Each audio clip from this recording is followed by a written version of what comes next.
Better. Enhanced strength through technological means creates interesting key integration possibilities. The cybernetic components may actually amplify energy channeling if properly configured. He looked at Tony. Can the arm's material conduct exotic energies? It's vibranium alloy from Wakanda, Tony replied. It can absorb and redirect kinetic energy. So theoretically, yes, but Key's a different energy type entirely. We need to test compatibility. We will. Vegeta moved to Peter Parker. Spider-Man, demonstrate your enhanced capabilities. Peter glanced at Tony, who nodded permission. The young man's posture shifted, casual teenager vanishing, replaced by something that moved with predatory grace. He leaped straight up 30 feet, caught himself on the ceiling with casual ease, and hung there upside down. Enhanced strength lets me lift about 10 tons, Peter explained, sounding more confident, now that he was demonstrating abilities rather than meeting cosmic warriors. Reflexes are roughly 40 times human baseline. Spider sense warns me about incoming danger before it happens, and I can stick to basically any surface. Come down here, Vegeta ordered. When Peter landed, the Scion suddenly threw a punch, not full strength, but fast enough that most beings couldn't react. Peter's body twisted on pure reflex, the strike missing by millimeters. His spider sense had warned him a split second before Vegeta moved. Precognition, Vegeta said with satisfaction. Useful. Combined with key sensing, you'll be able to detect threats before they manifest physical action. Your spider sense reads danger. Key sense will read intent. The combination should make you extremely difficult to ambush. That's actually really helpful, Peter admitted. Sometimes spider sense isn't specific enough. It says danger, but not where from. Goku had been watching the assessments with his characteristic intensity, the focus that people often missed beneath his friendly demeanor. Now he stepped forward, addressing the entire group. Okay, so here's how this is going to work. Ki is life energy that exists in every living thing. Right now, all of you have ki, but you're not aware of it or controlling it. It's like having a muscle you've never flexed. He pressed a hand to his chest. The first step is feeling your own energy. That's what we'll work on today, internal awareness. How long did it take you to learn ki control? Sam Wilson asked. I started training when I was 12 under Master Roshi, Goku said. Took about 6 months to fire my first energy blast.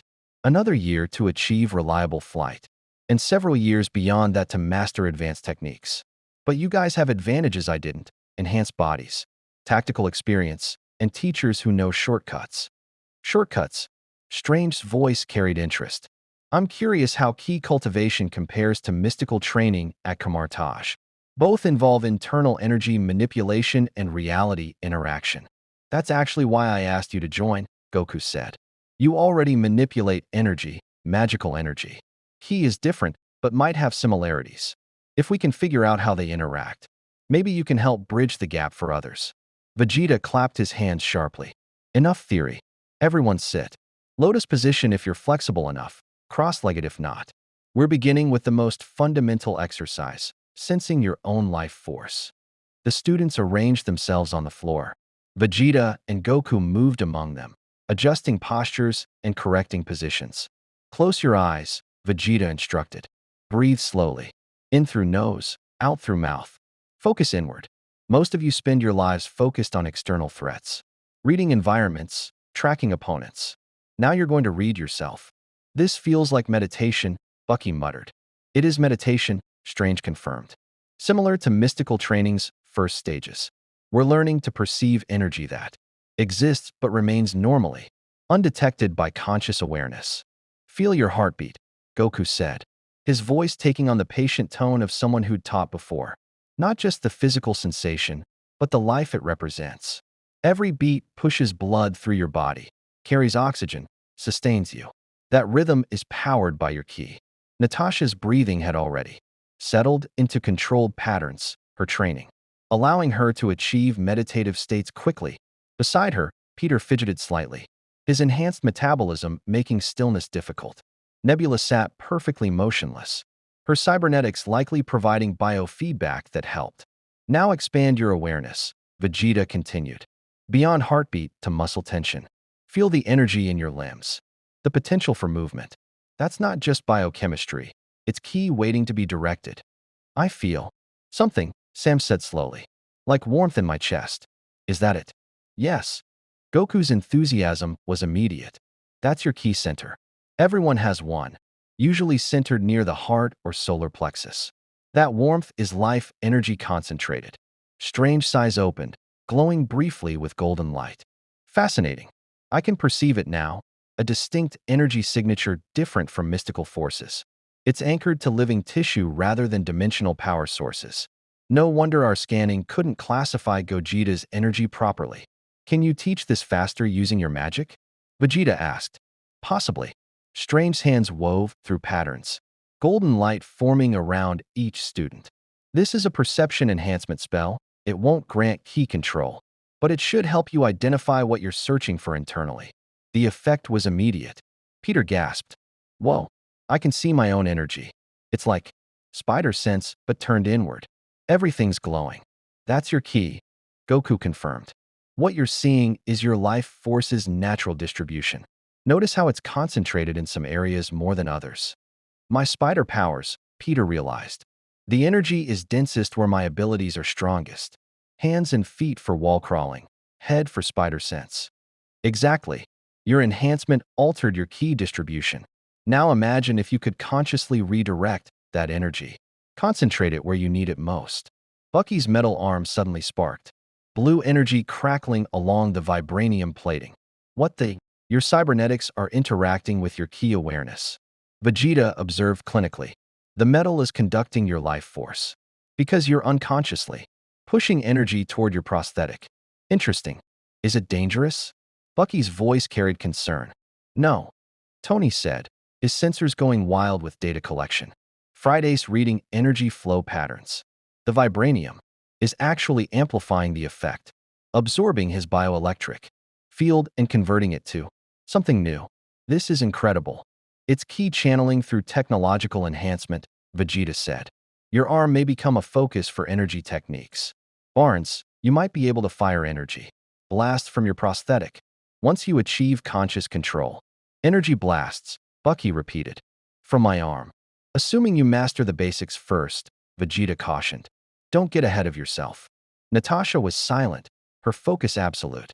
Her breathing had slowed to barely perceptible levels, and a faint shimmer surrounded her, not visible light, but a distortion in the air that spoke of energy beginning to manifest.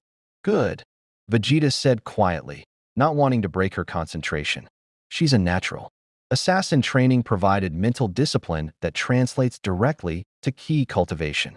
She'll progress faster than the others. 30 minutes passed in focused silence, broken only by occasional instruction from Goku or Vegeta. Strange maintained his perception spell while simultaneously documenting the process for Kamartaj's archives. Tony's sensors recorded everything, building a database of ki manifestation in enhanced humans. Finally, Goku called for a break. Okay, everyone open your eyes. That was excellent for a first session. You've all made contact with your ki centers. Over the next few weeks, that awareness will deepen until you can sense it constantly, not just during meditation. What's next? Sam asked, rolling his shoulders. When do we learn to fly? Weeks from now, Vegeta said bluntly.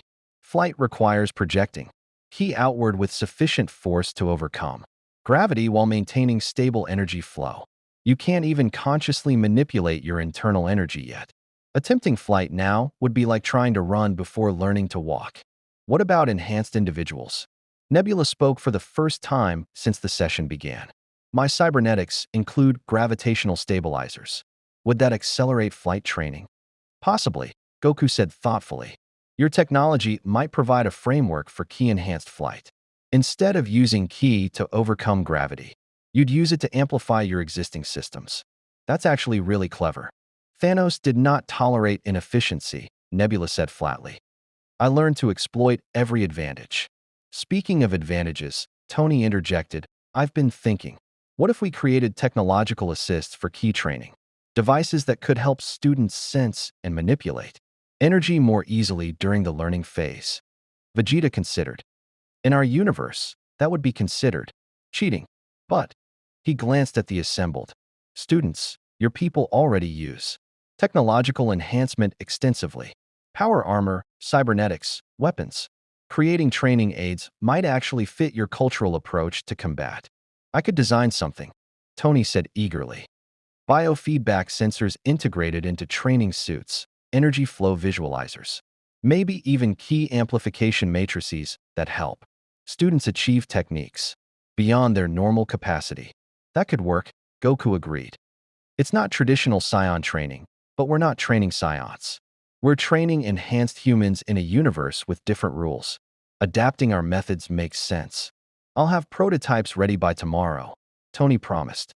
Friday, start design protocols for key sensitive training equipment. Already begun, boss. Strange lowered his hands, the perception spell dissipating. I should return to the sanctum. Wong and I are continuing research into dimensional stability and methods for returning you to your home universe. But this has been enlightening. Key cultivation may have applications for mystical training at Kamartaj. Feel free to visit our training sessions, Goku offered. The more people who understand Ki, the better prepared Earth will be for cosmic threats.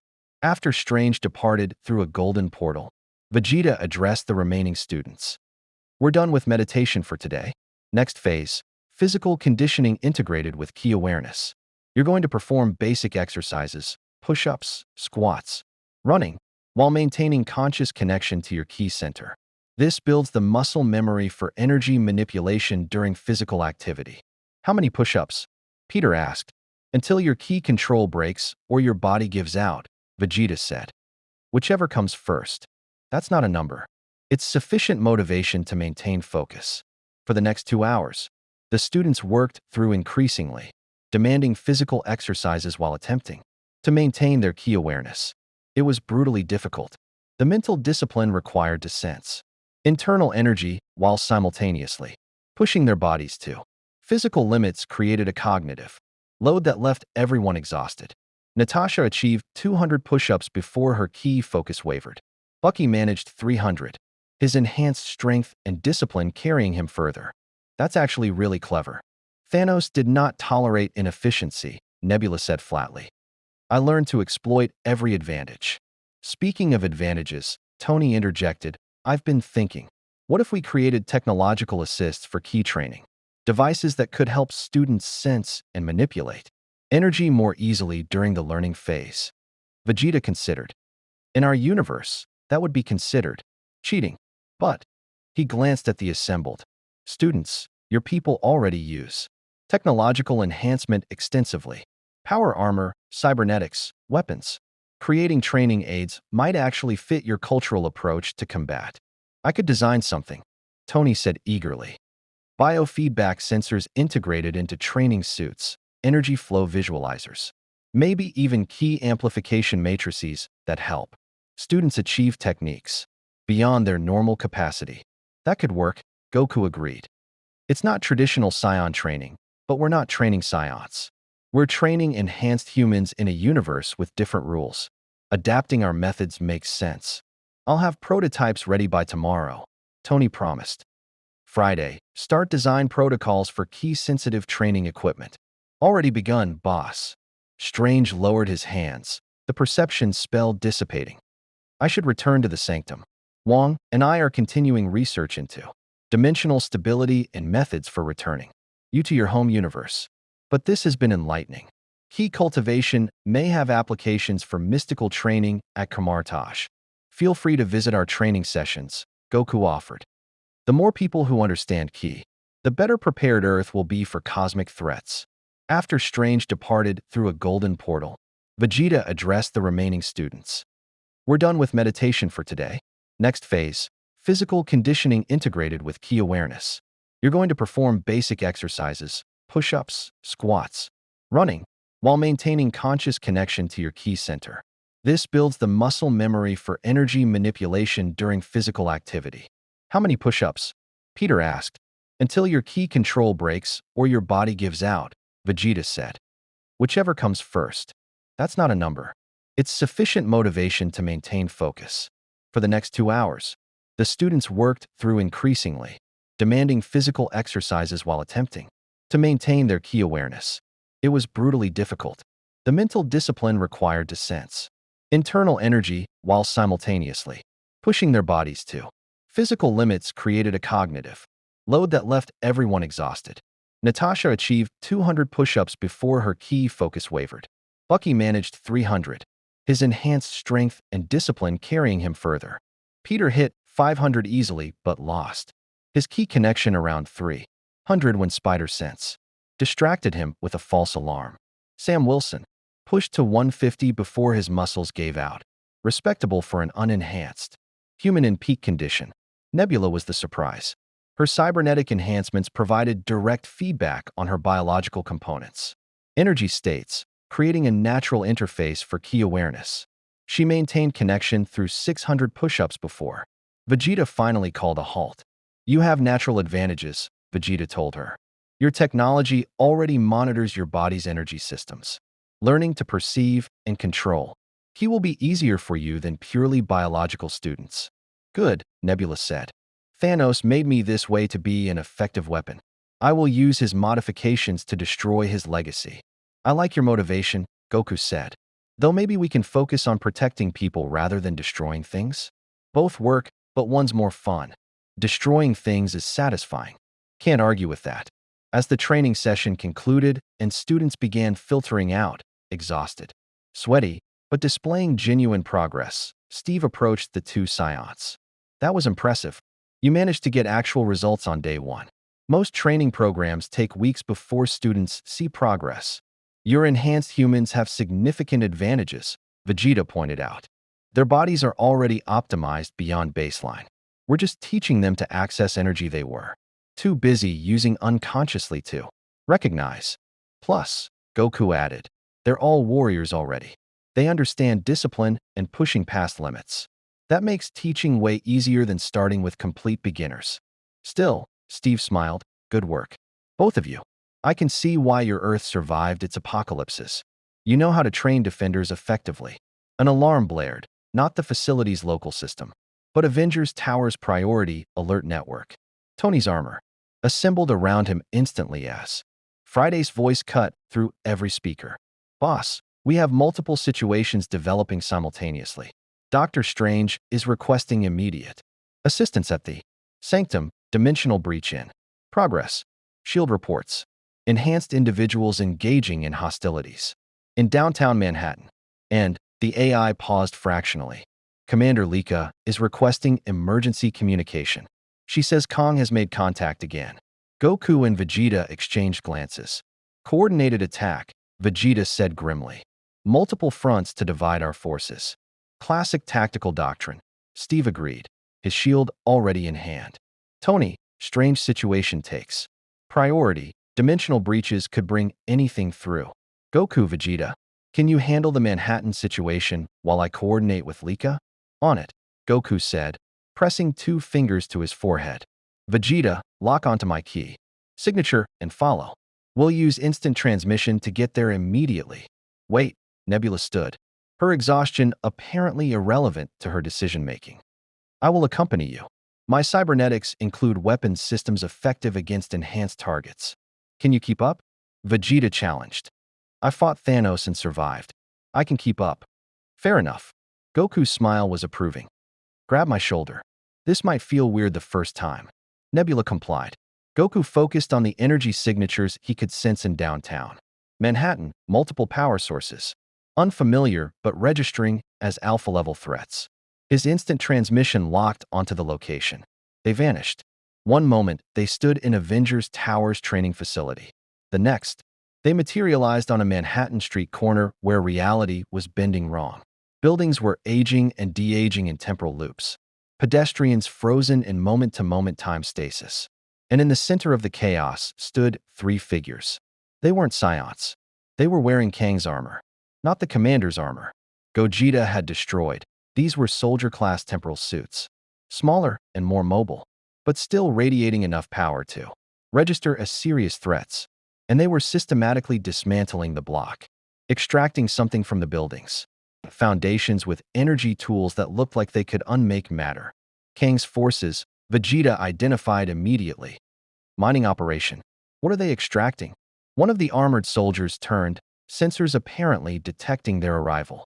The holographic face displayed within the helmet smiled. Ah, a synthesized voice echoed. The Scion anomalies. Kong predicted 73% probability. You'd respond to this distraction. Your tactical predictability is disappointing. Distraction? Goku's cheerful demeanor vanished. From what? The Sanctum Sanctorum, naturally. While you waste time with us. Kang's primary force breaches. Doctor Strange's defenses and claims the real prize. The soldier raised a weapon. Now, shall we begin your combat assessment? Kong is very interested in documenting your full capabilities. Goku didn't wait for Vegeta's strategic input or Nebula's tactical assessment. The instant the soldier's weapon began charging, the Scion moved, not toward the threat, but away. His fingers pressed to his forehead. Instant transmission locking onto Doctor Strange's key signature at the Sanctum Sanctorum. Goku, wait. Vegeta started, but the other Scion was already gone. Damn it, Kakarot. Vegeta snarled. Nebula, can you handle these three alone for 60 seconds? The cyborg's weapons systems activated, plasma, cannons extending from her forearms, targeting matrices lighting up across her vision. I survived Thanos' training. I can survive this. Good enough. Vegeta vanished in his own instant transmission, following Goku's energy trail. The two soldiers who remained conscious after their companion had been explaining raised their temporal weapons, targeting Nebula with enough firepower to erase her from three separate timelines. Simultaneously, she fired first. Plasma bolts struck temporal shielding, causing reality distortions that warped the street corner into impossible geometries. Nebula's cybernetic targeting compensated, calculating angles through bent space-time with processing speed that would make Tony Stark jealous. Her second volley caught one soldier in the chest plate, overwhelming shielding and causing catastrophic energy discharge. The soldier staggered, armor sparking. Impressive. Upgrading threat assessment to Nebula's fist, enhanced by Thanos' sadistic modifications, punched through the temporal shielding and the armor beneath. Grabbing internal circuitry, she ripped out a handful of quantum processors and crushed them. Assessment: you talk too much. The soldier collapsed, his armor's temporal manipulation failing. Around him, localized time streams stabilized as the device maintaining them lost power. Two soldiers left. They were adapting now, their tactics shifting from dismissive superiority to genuine combat protocols. They separated, flanking Nebula from opposite sides, their weapons charging with energies that made the air itself scream. Downtown Manhattan's civilians were either frozen in time, bubbles, or fleeing in panic. Shield agents were establishing perimeter, their weapons inadequate against temporal technology, but their discipline holding. Nebula calculated odds: two opponents. Advanced armor, reality manipulation capabilities. Her weapon systems were powerful but conventional. Direct confrontation would be inefficient. She needed an advantage. Shield forces, she broadcast on their tactical frequency. Concentrate fire on my position in 5 seconds. Maximum yield, all available weapons. That will kill you. The tactical commander responded. It will not. Comply. 5 seconds of covering fire as she charged directly at the nearest soldier. Her cybernetic enhancements pushing past safety limits. Her fist connected with his temporal shielding just as shield opened. Fire, conventional munitions, energy weapons, everything they had. The soldiers' shielding absorbed most of it, but the energy overload created exactly what Nebula wanted. A brief window where his defenses were saturated and unable to adapt. Her other hand, now wielding a blade she'd drawn from her forearm, stabbed through the weakened point and into the armor's power core. The explosion was contained by failing temporal shields, creating a localized reality bubble where the soldier aged 1,000 years in 3 seconds, then de-aged to non-existence, then ceased to have ever existed in a paradox that made quantum physicists weep. One soldier left. He was backing away now, reassessing. His earlier confidence shattered by watching a supposedly inferior opponent dismantle his team through ruthless efficiency. Kong will know of this, the soldier said. His weapon trained on Nebula, but not firing. He will adapt. He will return. He will die, Nebula replied flatly. As all tyrants do. The soldier's armor activated emergency recall, temporal energy spiraling around him as he began dimensional retreat. and Natasha Romanoff appeared from behind cover, her modified shield sidearm, firing a round she'd been saving. For exactly this scenario, the bullet was Wakandan design, embedded with technology that disrupted energy fields. It hit the soldier's recall matrix dead center. The temporal energy collapsed inward instead of outward, and the soldier screamed as he was pulled into his own dimensional breach, disappearing into probability foam that might scatter him across a million potential timelines. Natasha lowered her weapon, breathing hard. Followed you from the tower. Figured you might need backup. Acceptable tactical decision, Nebula acknowledged. Your assistance was efficient. I'll take that as a thank you. Natasha surveyed the damage, localized reality, distortions, temporal scars in the fabric of space-time, and 3 blocks of downtown Manhattan that would need extensive mystical cleanup. Strange is going to be pissed about this. Strange has larger problems, Nebula said. The Scions went to assist at the Sanctum. We should follow. Can you teleport like they can? No, but S.H.I.E.L.D. has helicopters. At the Sanctum Sanctorum, reality was dying. Goku materialized in the main chamber to find Dr. Strange locked in. Mystical combat with something that shouldn't exist, a humanoid figure wearing armor that combined Kang's temporal technology with magical inscriptions that glowed with stolen power. The being was pulling energy from the dimensional barriers themselves, using the Sanctum's own protective wards as weapons against its master. Goku. Strange's voice carried strain as he maintained defensive shields against reality-warping attacks. He's attempting to steal the eye of Agamotto. Can't hold him much longer. He's using temporal manipulation to age my spells into non-existence before they can take effect. Vegeta appeared beside Goku a moment later, his tactical assessment immediate. Temporal sorcerer. That's new. Kang's combining his technology with this universe's magic users. Adaptation in real time. Can we hit him? Goku asked. Try it and find out. Goku moved, not Super Saiyan yet. Just his base form moving at speeds that made the air ignite from friction. His fist, carrying enough force to shatter mountains, struck the temporal sorcerer's position. Hit empty air. The sorcerer had aged Goku's attack forward 3 seconds into the future, causing him to punch where his target would have been rather than where he was.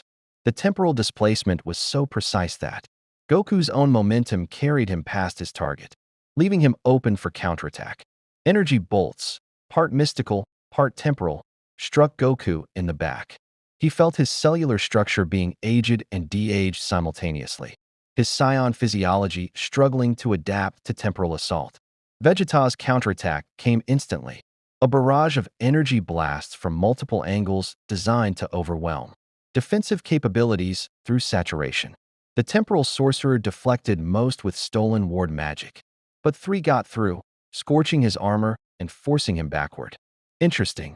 The sorcerer's voice was multiple voices layered temporally, speaking from past, present, and future simultaneously. Kang's analysis suggested you would use overwhelming force. Predictable. Then predict this, Vegeta snarled, powering up to Super Saiyan. His golden aura exploded outward, and the sheer energy pressure disrupted the temporal manipulation field surrounding the sorcerer. For a brief moment, local time stabilized. Strange seized the opening, his hands weaving through patterns so complex they hurt to perceive. Crimson bands of Sidorak, mystical chains materialized, wrapping around the sorcerer's limbs and binding him before he could re-establish temporal defenses. Got him. Strange triumph was premature. The sorcerer smiled, his helmet's faceplate revealing features that belonged to multiple individuals.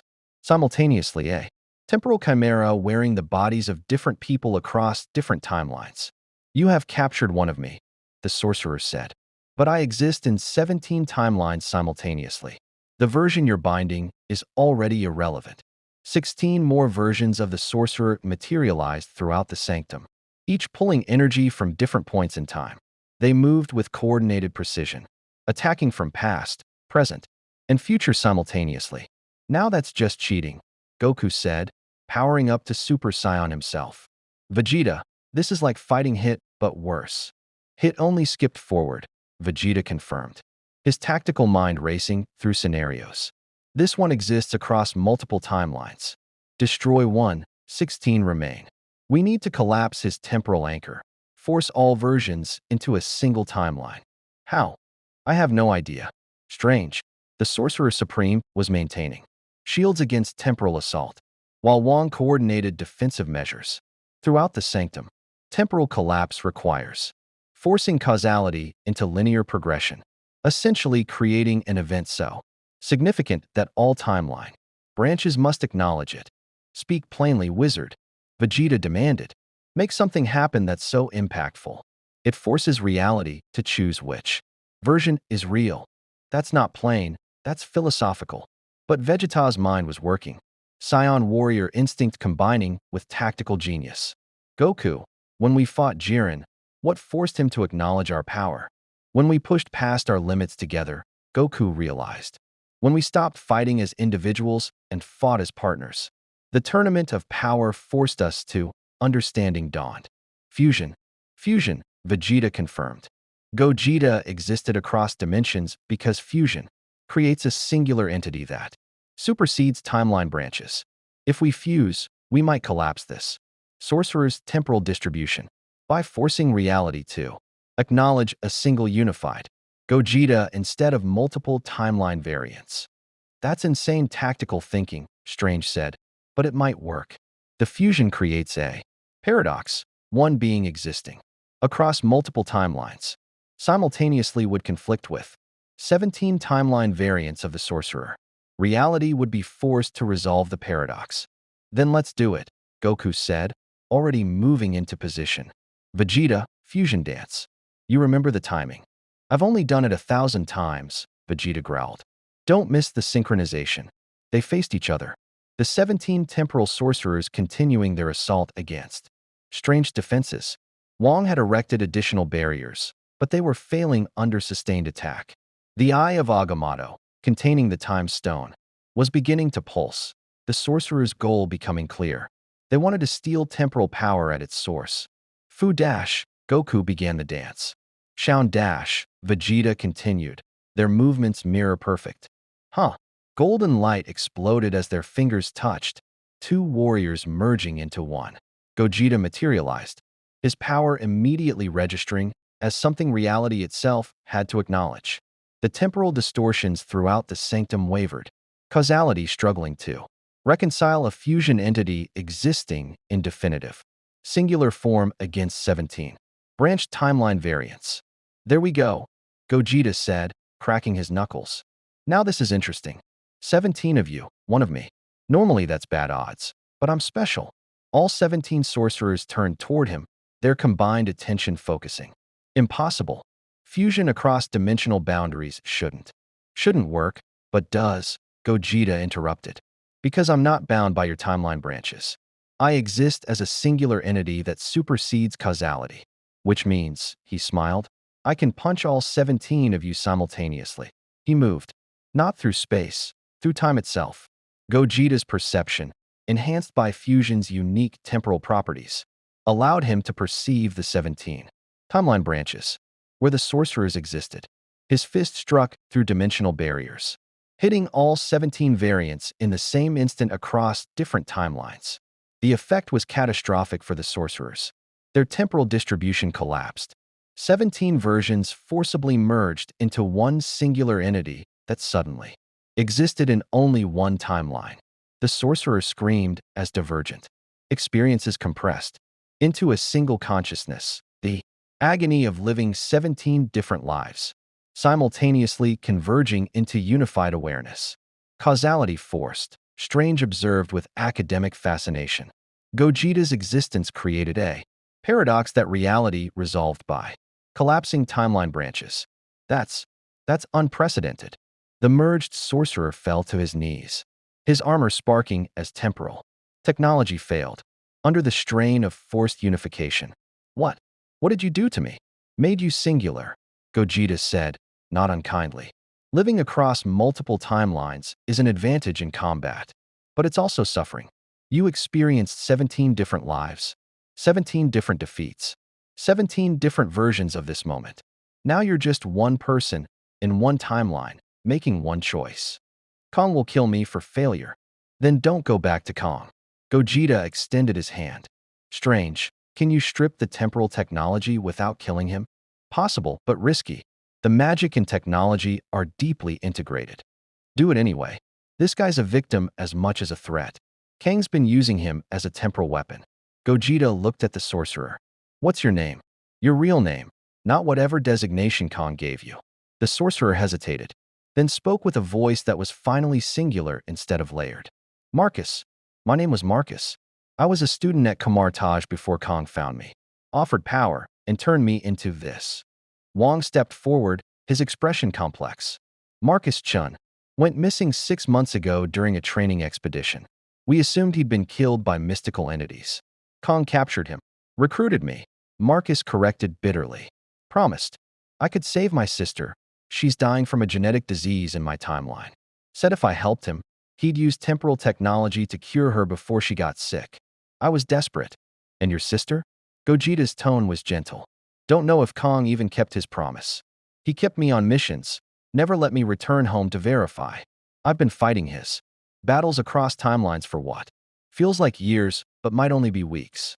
Temporal manipulation makes tracking time impossible. Strange hands wove through diagnostic patterns.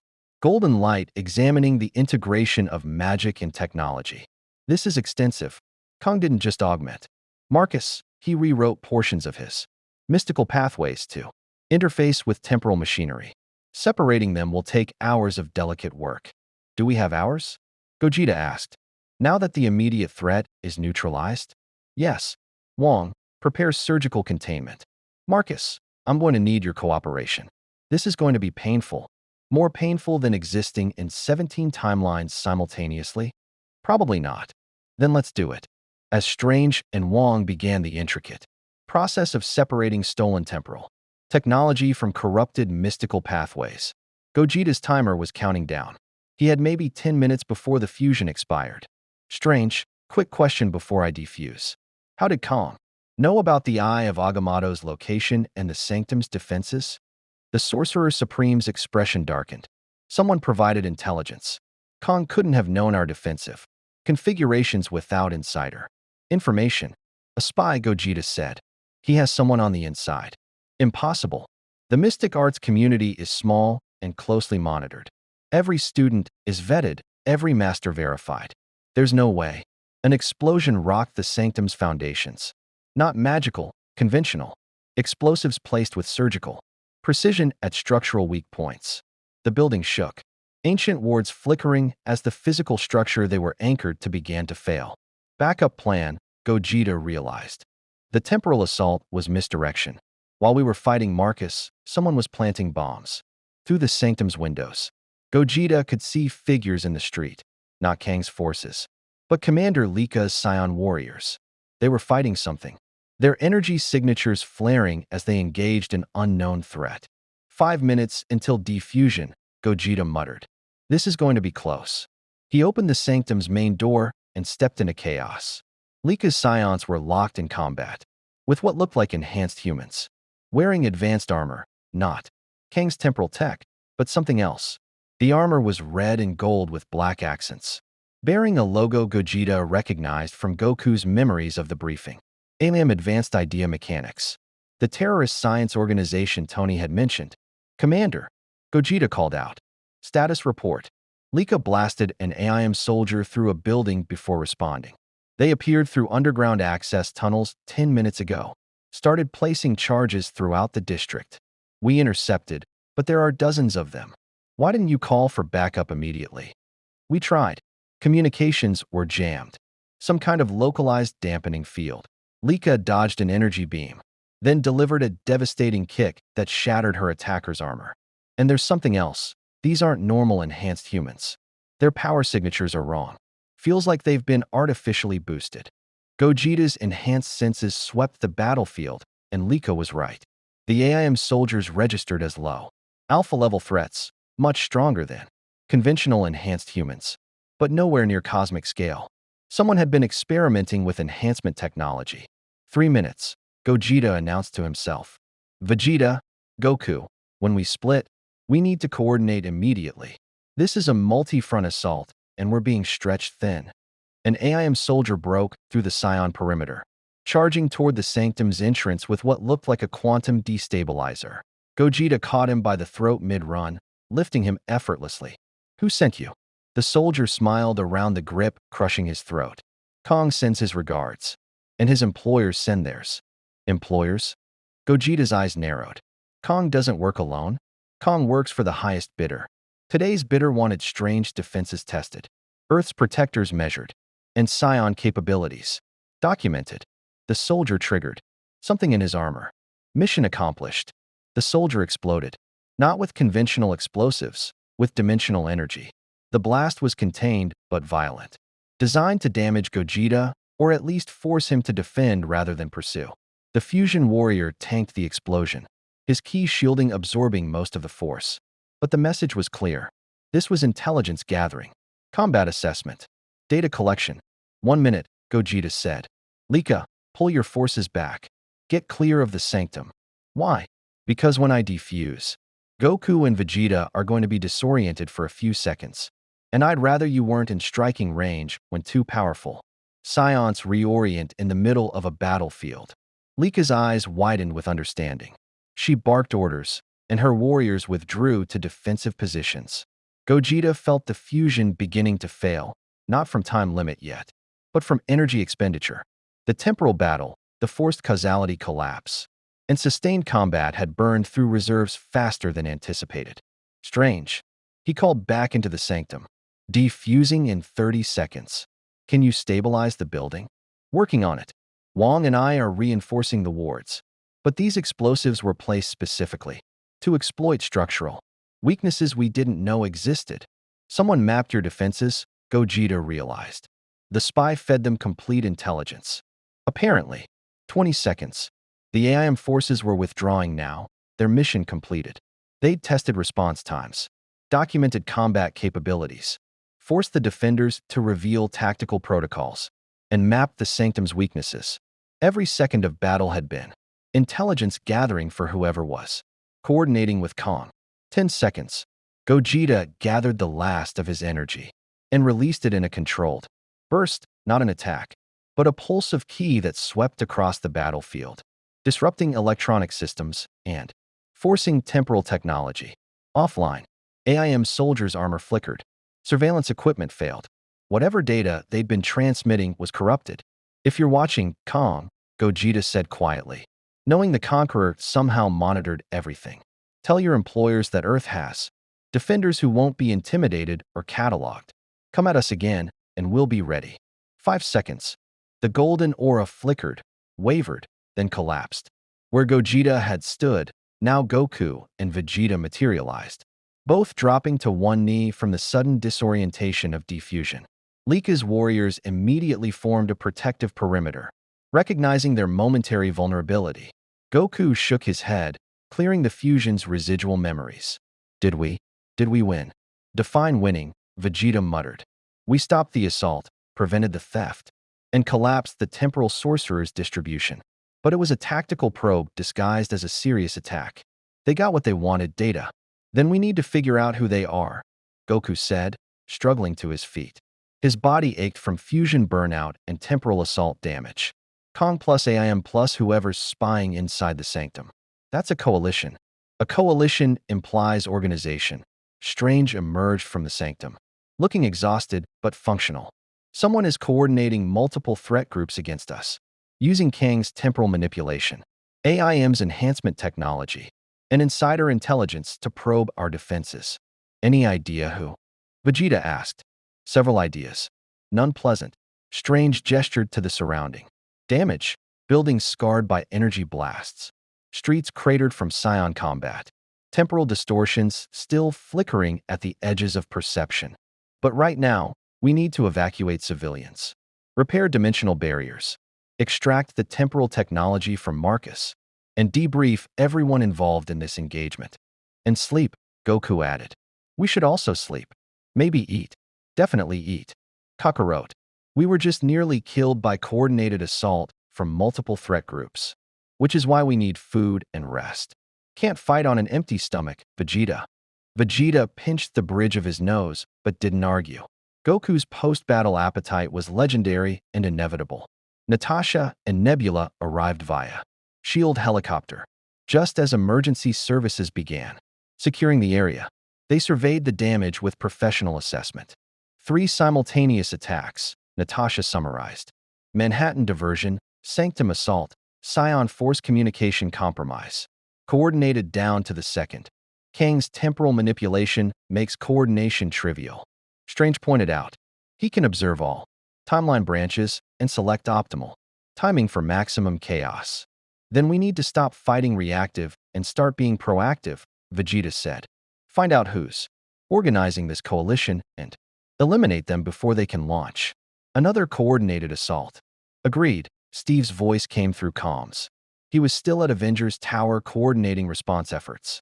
But first, we need to assess damage, update our defensive protocols, and figure out how Kong got intelligence about our capabilities and locations. Everyone returns to the tower for full debrief in 2 hours. No exceptions. Understood, Goku said. He looked at Lika, who was organizing her warriors with military precision. Commander, your people fought well. Thank you for protecting the sanctum. Lika met his eyes, and something in her expression had shifted. Your fusion was impressive. I've never seen two Scions combine their strength so completely. And you used that power to protect rather than conquer. That's what we do, Goku said simply. Protect people. It's more satisfying than conquest. I'm beginning to understand why. Lika looked at her assembled warriors. We've been discussing your offer. The alliance. Fighting alongside you rather than attempting feudal conquest. My soldiers want to vote. Vote. Vegeta raised an eyebrow. We're soldiers, not slaves. We follow orders because we choose to, not because we're compelled. If we're changing our mission parameters from conquest to defense, everyone deserves input. Democratic military structure, Natasha observed. Unusual, but effective. When's the vote? Tomorrow morning. After we've all had time to process what happened here. Lika smiled slightly. If we'd been fighting alone, Kang's forces would have overrun us. But working with you, coordinating tactics, combining our strength, we held. That means something. It means your warrior's worth fighting alongside, Vegeta said. Vote however you choose. But know that if you decide to join us, we'll treat you as equals, not subordinates. That, Lika said, is why the vote will probably go your way. As the various groups dispersed to their respective debriefs and recovery efforts, Goku found himself standing in the crater-marked street watching emergency services work. Earth's defenders had held against coordinated assault from advanced temporal technology, terrorist science organizations, and compromised intelligence. But the ease with which their enemies had struck simultaneously suggested this was just the beginning. Somewhere, Kong was analyzing combat data. Somewhere, his employers were planning the next phase. And somewhere, a spy was preparing to provide them with even more intelligence. The fight for Earth's survival was escalating, and 2 Scions from another universe were now standing at its center. The debriefing room in Avengers Tower had been designed for post-mission analysis of world-ending threats. Holographic displays covered 3 walls, showing tactical overlays, energy signature analyses, and timeline reconstructions of the coordinated assault. Around the central table sat Earth's defenders, some exhausted, some injured, all processing the implications of what they'd just survived. Tony stood at the head of the table. His armor retracted, but the arc reactor's glow pulsing faster than normal. Tell that those who knew him recognized as stress. Friday summarized the threat assessment. The AI's voice was clinical. 3 simultaneous attacks across Manhattan, coordinated to within 2.3 seconds of synchronization. Attack 1, temporal soldiers. Extracting dimensional energy from downtown infrastructure while serving as diversion. Attack 2, temporal sorcerer assault on Sanctum. Sanctorum targeting the Eye of Agamotto. Attack 3, AIM enhanced forces attempting to breach Sanctum defenses through conventional explosive placement. Total enemy forces, 47 combatants across all 3 fronts. Casualties, 0 fatalities. 17 serious injuries. Estimated $47 million in property damage. 0 fatalities is good, Steve said, though his expression remained grim. But the coordination suggests we're dealing with something beyond Kang's usual methodology. He's working with organized groups. not just pulling random beings through time. AIM's involvement is particularly concerning, Natasha added. She'd showered and changed but still looked exhausted. They're normally mercenary scientists. They work for the highest bidder. Someone paid them to assist Kang's assault. Follow the money, Bucky suggested. AIM doesn't move without substantial compensation. Track their financial networks. Find out who's bankrolling this operation. Already on it. Tony's fingers danced through holographic interfaces. Friday's analyzing their shell corporations and cryptocurrency transactions. But AIM's good at hiding their funding sources. It'll take time. Doctor Strange materialized through a portal, looking haggard. Wong followed. Both sorcerers showing the strain of hours spent repairing dimensional barriers and extracting temporal technology from Marcus. How's the corrupted student? Steve asked. Stable, Strange reported, accepting the coffee Wong handed him with grateful efficiency. The separation was successful, though. Marcus will need extensive rehabilitation before his mystical pathways fully recover. He's provided intelligence on Kang's temporal fortress and operational procedures, valuable but incomplete. Kang compartmentalizes information, even from his own operatives. Smart, Vegeta acknowledged. Prevents captured assets from compromising entire operations. We did the same thing in Frieza's army. Goku was uncharacteristically quiet, his usual enthusiasm dampened by exhaustion and something else. Finally, he spoke. I don't understand something. In our universe, enemies usually have clear goals. Frieza wanted immortality and universal domination.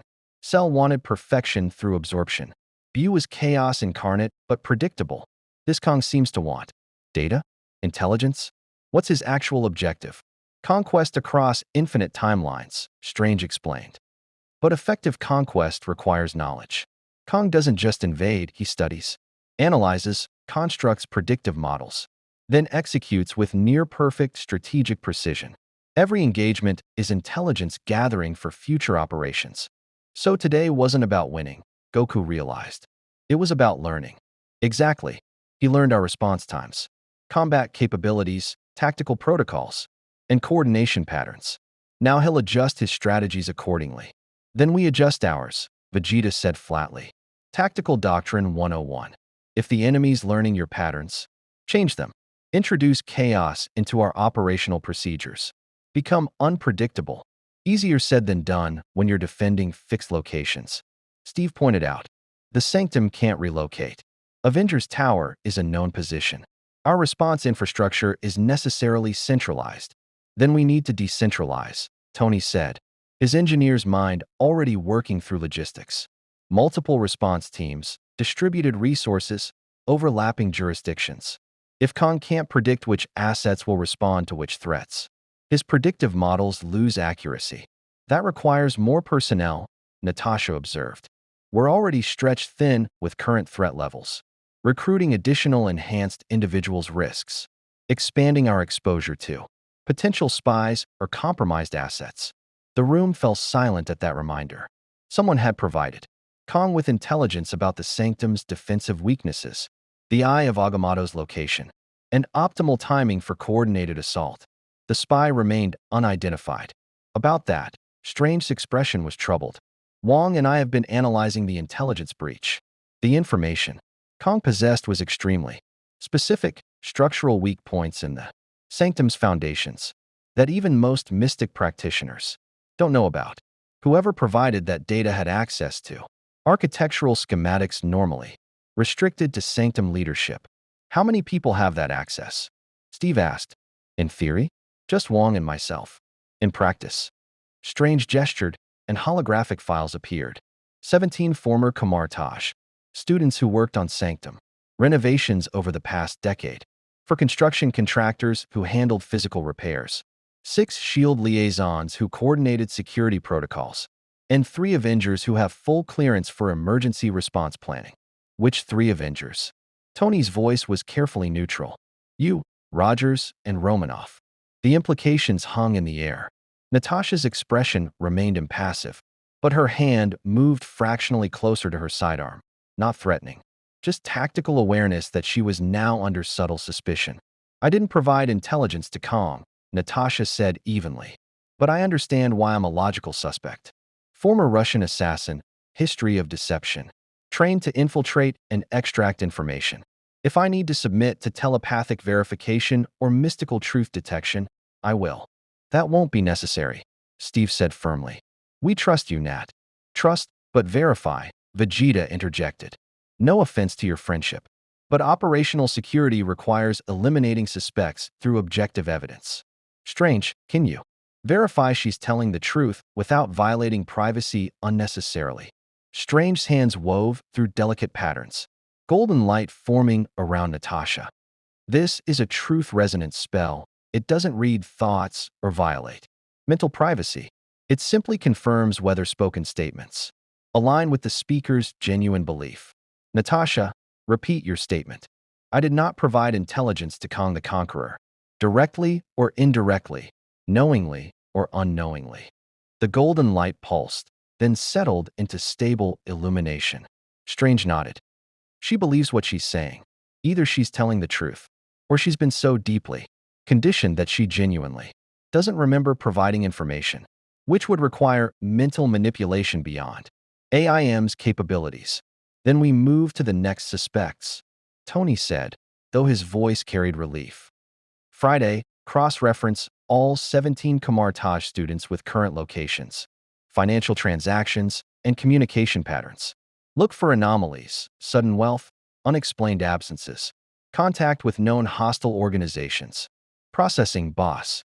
Initial analysis suggests 3 individuals. Warrant deeper investigation based on irregular activity patterns. Send their files to Strange and Rogers. We'll handle this carefully.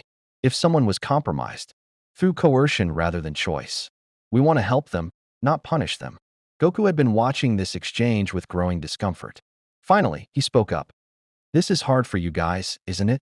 Suspecting your own people. In our universe, enemies were usually pretty obvious. They showed up trying to kill everyone. But here, you have to worry about betrayal from inside. It's the nature of espionage-level threats, Steve said quietly. Not every fight is soldiers on a battlefield. Sometimes it's spies in shadows. And the hardest part is not knowing who to trust. I prefer direct combat, Vegeta admitted. At least when someone's trying to kill you openly, you know where you stand. We all prefer that, Natasha said. But preferences don't determine reality. If Kong has a spy, we identify them, determine their level of culpability, and either rehabilitate or neutralize them depending on circumstances. Neutralize meaning? Goku's tone suggested he already knew but hoped he was wrong. Depends on the situation, Natasha replied honestly. Sometimes it means imprisonment. Sometimes witness protection after extracting information. Sometimes, she trailed off. But the implication was clear. Sometimes you kill them, Vegeta finished bluntly. Because they represent unacceptable security risks and rehabilitation isn't viable. I understand. It's cold, but practical. We try to avoid that option, Steve said firmly. But yes, in extreme circumstances, it's been necessary. That's the burden of leadership, making impossible choices, and living with the consequences. Thor, who had been silent throughout most of the debriefing, finally spoke. In Asgard, we faced similar dilemmas when Loki's schemes came to light. My brother betrayed us repeatedly, used our trust against us, allied with our enemies. Yet he was family, and I could not simply eliminate him. His voice carried old pain. Sometimes mercy is strategic weakness. Sometimes it is moral strength. The difficulty is knowing which. Your brother found redemption, didn't he? Goku asked gently. Gogeta's memories include mention of Loki's sacrifice. He did, Thor confirmed. In the end, he chose to stand with us against Thanos, knowing it would cost his life. Perhaps that is the hope we maintain, that even those who betray can find their way back to honor. Pretty philosophy, Vegeta said. But strategically, unsound if your enemy is using that hope to exploit continued access. We need to identify the spy quickly, before they provide Kong with whatever intelligence he's seeking next. An alarm interrupted, not building security, but Friday's priority alert system activating with urgent notification. Boss, we have a situation. Commander Lika is requesting immediate communication. She says one of her warriors has gone missing, and she's detected in Unauthorized dimensional signature near there. Temporary housing facility. Tony's holographic displays shifted, showing the shield facility, where the Scion warriors were being housed. Energy readings showed a brief dimensional breach, already closed. But the signature was unmistakable. Kang's technology. He took one of them, Vegeta said immediately. Abducted a Scion warrior for study or turned them into an asset. Damn it, I should have anticipated this. You couldn't have known, Steve said, but he was already moving. Gear up, everyone. If Kong has a Scion hostage, we need to find them before he can extract information or implant control technology. Wait, Goku's hand raised, his expression thoughtful. What if it's not an abduction? What if one of Lika's warriors voluntarily went to Kong? The room went still. Explain, Strange demanded. Think about it. Lika said her warriors are voting on whether to ally with us or continue conquest operations. What if not everyone agrees? What if someone decided that working for Kong offers better rewards than defending Earth? Goku's voice was sad but tactical. In our universe, Vegeta and I defected from our people's traditional path. But not every Scion would make that choice. Some prefer conquest. He's right. Lika's voice came through comms as she was patched into the briefing. Warrior Katter was vocal about his opposition to alliance. He believed we were betraying our heritage by considering cooperation with lesser races. I thought I'd convinced him to at least participate in the vote, but her frustration was audible. If he's gone to Kong voluntarily, he'll provide complete tactical intelligence on Scion combat doctrine, our power levels, transformation capabilities, and strategic weaknesses. How dangerous is he? Tony asked bluntly. Mid-tier Scion warrior. Power level approximately equal to 3 of your Alpha class enhanced individuals. Trained in planetary assault tactics. Experienced in coordinated combat. And absolutely ruthless when committed to a cause. Lika paused. And he knows everything we discussed about your universe's defenders, including your facility locations, response protocols, and individual capabilities. So we have a powered-up alien super soldier working for a time-traveling warlord, both now equipped with comprehensive intelligence about our operations. Natasha summarized. Fantastic. Can you track him? Vegeta asked. Scion key signatures are distinctive. Even if he's suppressing his power level, there should be traces. I'm trying, Lika said. But whatever dimensional technology Kong used to extract him left interference that's masking key signatures within a 50-mile radius. It'll take hours to filter through the noise. Hours we don't have, Tony muttered. If Katter's providing intelligence, Kong will move fast to exploit it before we can adjust our defenses. Then we force his hand, Goku said, an idea forming. Make him come to us on our terms instead of letting him dictate timing. How? Steve asked. Bait, Goku said simply. Something Kong wants, badly enough to risk immediate engagement instead of waiting for optimal conditions. Something valuable, enough that he'll mobilize resources before completing his intelligence analysis. The Eye of Agamotto, Strange said slowly. He already tried to steal it once. If we make it appear vulnerable, create an opening he can't resist. We set a trap, Vegeta finished, his tactical mind engaging with the strategy. Fake vulnerability, prepare overwhelming response. And when Kong commits forces to the theft, we capture his operatives and extract intelligence about his fortress, location, and operational structure. That's extremely risky, Wong pointed out. The eye contains the time stone. If something goes wrong during the trap, Kong could actually succeed in stealing it. The consequences would be catastrophic. Then we don't use the real eye, Tony said, his engineer's creativity sparking. We create a decoy, close enough to fool sensors and visual inspection, but lacking the actual time stone. I can fabricate something with similar energy signatures, using arc reactor technology and mystical consultation from Strange. How long would that take? Steve asked. 6 hours if I work without sleep and Strange provides constant mystical oversight. Tony was already pulling up design schematics. Maybe 4 if Peter helps with the fine detail work. The kid's got steady hands and intuitive understanding of complex systems. Do it, Steve decided. Strange, coordinate with Tony on the mystical components. Goku, Vegeta, work with Lika to develop counter-tactics for fighting a rogue. Scion warrior who knows your techniques. Natasha, coordinate with shield intelligence to track any communication, intercepts, or energy signatures. That might indicate Kang's fortress location. What about the key training program? Sam Wilson asked. He'd been silent throughout the briefing, but clearly processing everything. We started learning energy manipulation today. Should we continue? Or is that secondary to immediate threats? Continue, Vegeta said firmly. If anything, Catter's defection makes key training more urgent. The more enhanced humans we have with energy manipulation capabilities, the better our odds in large-scale engagements. Natasha, Barnes, Wilson, you're all continuing daily training sessions. Parker, you're excused to assist Stark with the decoy. The rest of you maintain regular schedule. I can work on the decoy and still train, Peter protested.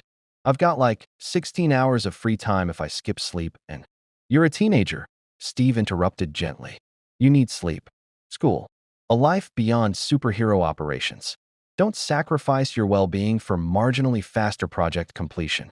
But, Captain's orders, kid, Tony said, though his tone was softer than usual. Besides, I work better with an assistant who's alert enough to catch mistakes. Sleep tonight. Help me tomorrow morning. And we'll have the decoy ready by evening. As the briefing dissolved into smaller planning sessions, Tony and Strange moving to the workshop, Natasha coordinating with S.H.I.E.L.D., Goku and Vegeta discussing Scion combat tactics with Lika, Steve found himself standing with Thor near the room's windows, looking out over Manhattan's nighttime skyline. You're troubled, Thor observed. We're being outmaneuvered, Steve admitted. Kang's 2 steps ahead. We have a spy we can't identify. And now a hostile Scion warrior working against us. It feels like we're constantly reacting instead of acting. That is because we are, Thor said bluntly. Kang has the advantage of temporal manipulation. He can observe multiple futures and select optimal strategies. We are blind, stumbling forward on single timelines, making our best guesses. So how do we win? We do what we have always done when facing impossible odds. Thor's smile was grim. We fight with courage, adapt with intelligence, and trust that our unity will overcome their coordination. Kang may see many futures, but he cannot account for the unpredictability of warriors who refuse to accept defeat. That's not a strategy. That's hope. Sometimes, Thor said, hope is the only strategy that matters. Across the room, Goku and Vegeta were demonstrating Scion combat patterns for Lika, their movements precise despite exhaustion. Natasha was coordinating with international intelligence networks, her skills as a spy now employed in hunting other spies. Tony and Strange were already deep in discussion about temporal energy signatures and mystical camouflage, Earth's defenders, preparing for the next phase of a war they hadn't chosen but would fight with everything they had. In his temporal fortress, Kang the Conqueror reviewed combat data from 17 different timeline branches. Warrior Catter sat before him, providing tactical intelligence, with the enthusiasm of someone who believed he'd chosen the winning side. The fusion technique, Catter explained, requires perfect synchronization and matching power levels.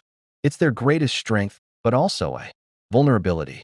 If you can disrupt their coordination, or force one to expend more energy than the other, they can't fuse properly. Noted, Kang's holographic avatar recorded everything. And their transformation states?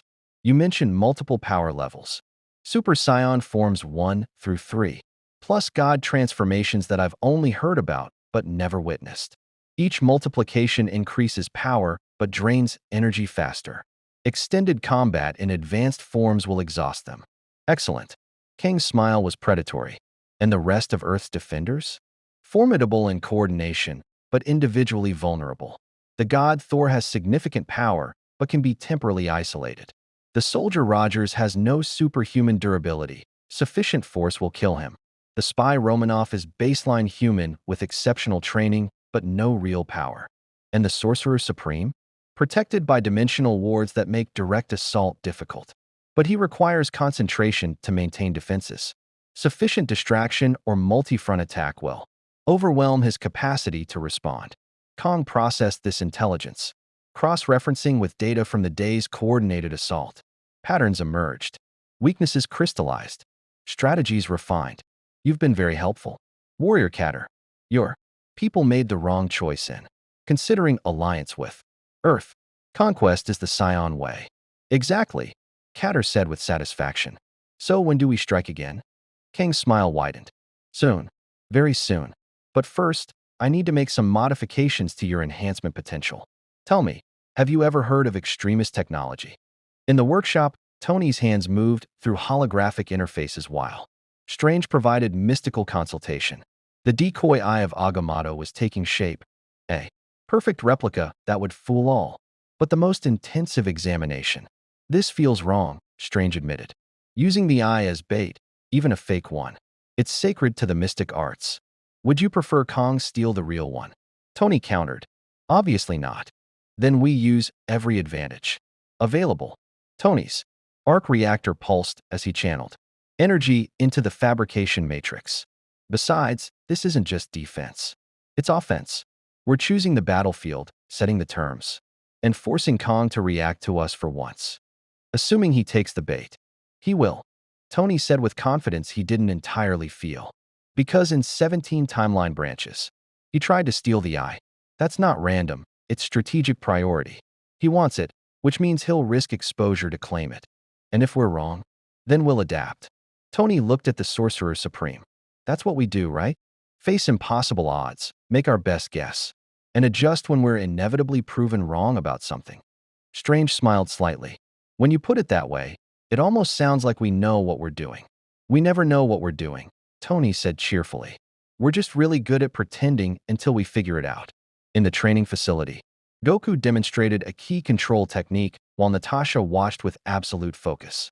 Her awareness of her own energy had deepened over the day, and now she could sense, faintly, the life force of everyone in the room. That's it, Goku encouraged. Now try to push that energy outward. Just a little bit. Don't force it, let it flow naturally. Natasha's hand extended, and a faint shimmer appeared around her palm. Not a visible energy blast, but the beginning of one. The foundational control necessary for advanced techniques. Excellent. Goku's enthusiasm was genuine. In another week, you'll be able to fire actual ki blasts. Another month, basic flight. You're progressing faster than anyone I've trained. Years of discipline, Natasha said. And motivation. If learning this makes me even 5% more effective in combat, it could mean the difference between living and dying. Dark motivation, Goku observed, but effective. Welcome to Earth, Natasha replied. Across the room, Vegeta was working with Bucky, studying how the cybernetic arm interacted with ki flow. The results were fascinating. The vibranium actually enhanced energy channeling, creating amplification, effects that shouldn't be possible with conventional technology. Your arm is a natural ki conductor, Vegeta explained. With proper training, you could potentially fire energy blasts at double the intensity of normal ki users at your level. The vibranium is converting your life force energy into something more potent. Will it hurt? Bucky asked pragmatically. Probably. Enhanced power usually comes with enhanced feedback. But you've already integrated with painful cybernetics. You can handle this. That's not as reassuring as you think it is. I'm not here to be reassuring. I'm here to make you effective. Hours passed. Night deepened. The defenders worked through exhaustion, preparing for a confrontation that felt increasingly inevitable. Somewhere in his fortress, Kong was planning his next move. Somewhere in the shadows, a spy was preparing to provide more intelligence. And somewhere between timelines, reality itself was beginning to strain. Under the weight of temporal manipulation and dimensional breaches, the collision was coming. The question was whether Earth's defenders would be ready when it arrived. The trap was set 48 hours after the coordinated assault, in a location that made tactical sense for all the wrong reasons. An abandoned shield facility in upstate New York, far enough from civilian populations to avoid collateral damage, close enough to Manhattan for rapid response if needed. The decoy eye of Agamotto sat in a reinforced containment chamber at the facility's center, glowing with false mystical energy that Tony and Strange had painstakingly engineered to mimic the real artifact signature. This feels like every bad spy movie I've ever seen, Peter Parker muttered, adjusting his web shooters from his position in the rafters. Obvious trap, overconfident heroes. Villain who's supposedly too smart to fall for it, but does anyway. Except in this case. Natasha's voice came through comms from her concealed position. The villain literally can see the future and knows it's a trap. The question is whether he thinks he can spring it and still win. He thinks he can, Vegeta confirmed from outside the facility. His ki suppressed to nearly undetectable levels. Kang's personality profile suggests arrogance masked as calculation. He'll know it's a trap, and come anyway because he believes his temporal manipulation gives him an insurmountable advantage. Let's hope you're right, Steve said. He was positioned with Thor and Sam Wilson in a secondary containment position, ready to respond if Kang's forces broke through the primary defensive perimeter. Strange, how's the mystical camouflage holding? Stable, the Sorcerer Supreme replied from the sanctum, maintaining his defensive wards remotely while Wong monitored for dimensional breaches. Anyone attempting to scan the facility will detect what appears to be minimal security and an authentic timestone signature. The illusion should hold until physical inspection. Goku sat in lotus position on the facility's roof. His eyes closed, but his ki sense extended across miles. He could feel everyone. The defenders scattered in tactical positions. The shield agents maintaining outer perimeter. Lika's Scion warriors positioned for rapid intervention if needed. And something else. A distortion in the natural energy flow, like a scar in reality itself. Heads up, Goku announced calmly. Something's coming. Big dimensional signature, maybe 3 miles out, and closing fast. I've got it on sensors, Tony confirmed from his high-altitude position. His armor's enhanced detection systems tracking the anomaly. Temporal displacement field, approximately 40 feet in diameter. Multiple signatures inside. I'm reading at least 20 combatants, maybe more. Friday's analysis suggests mixed force composition. Mixed meaning? Steve asked. Meaning Kong brought friends. I'm detecting temporal armor signatures. AIM enhancement energy readings. And Tony's voice carried surprise. Scion biosignatures. 2 of them. Catter, Lika's voice was tight with anger and something else, betrayal. And he's brought someone else from our ranks. Damn it, we had another defector. Or Kong converted someone after we started this operation, Vegeta suggested. Temporal manipulation means he could have extracted a warrior, conditioned them, and returned them before we even noticed the absence.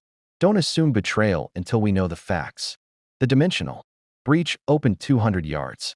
From the facility, not a subtle insertion, but a deliberate show of force. Kang's temporal energy spiraled outward, and from that tear in reality emerged an assault force. That made the previous attack look like a reconnaissance probe. Kang's avatar strode forward in his commander armor, flanked by 20 temporal soldiers in combat configuration. Behind them came a dozen AIM-enhanced warriors, their red and gold armor modified, with what looked like Kang's temporal technology integrated directly into their enhancement systems. And floating above them, radiating barely suppressed power, were 2 Scions.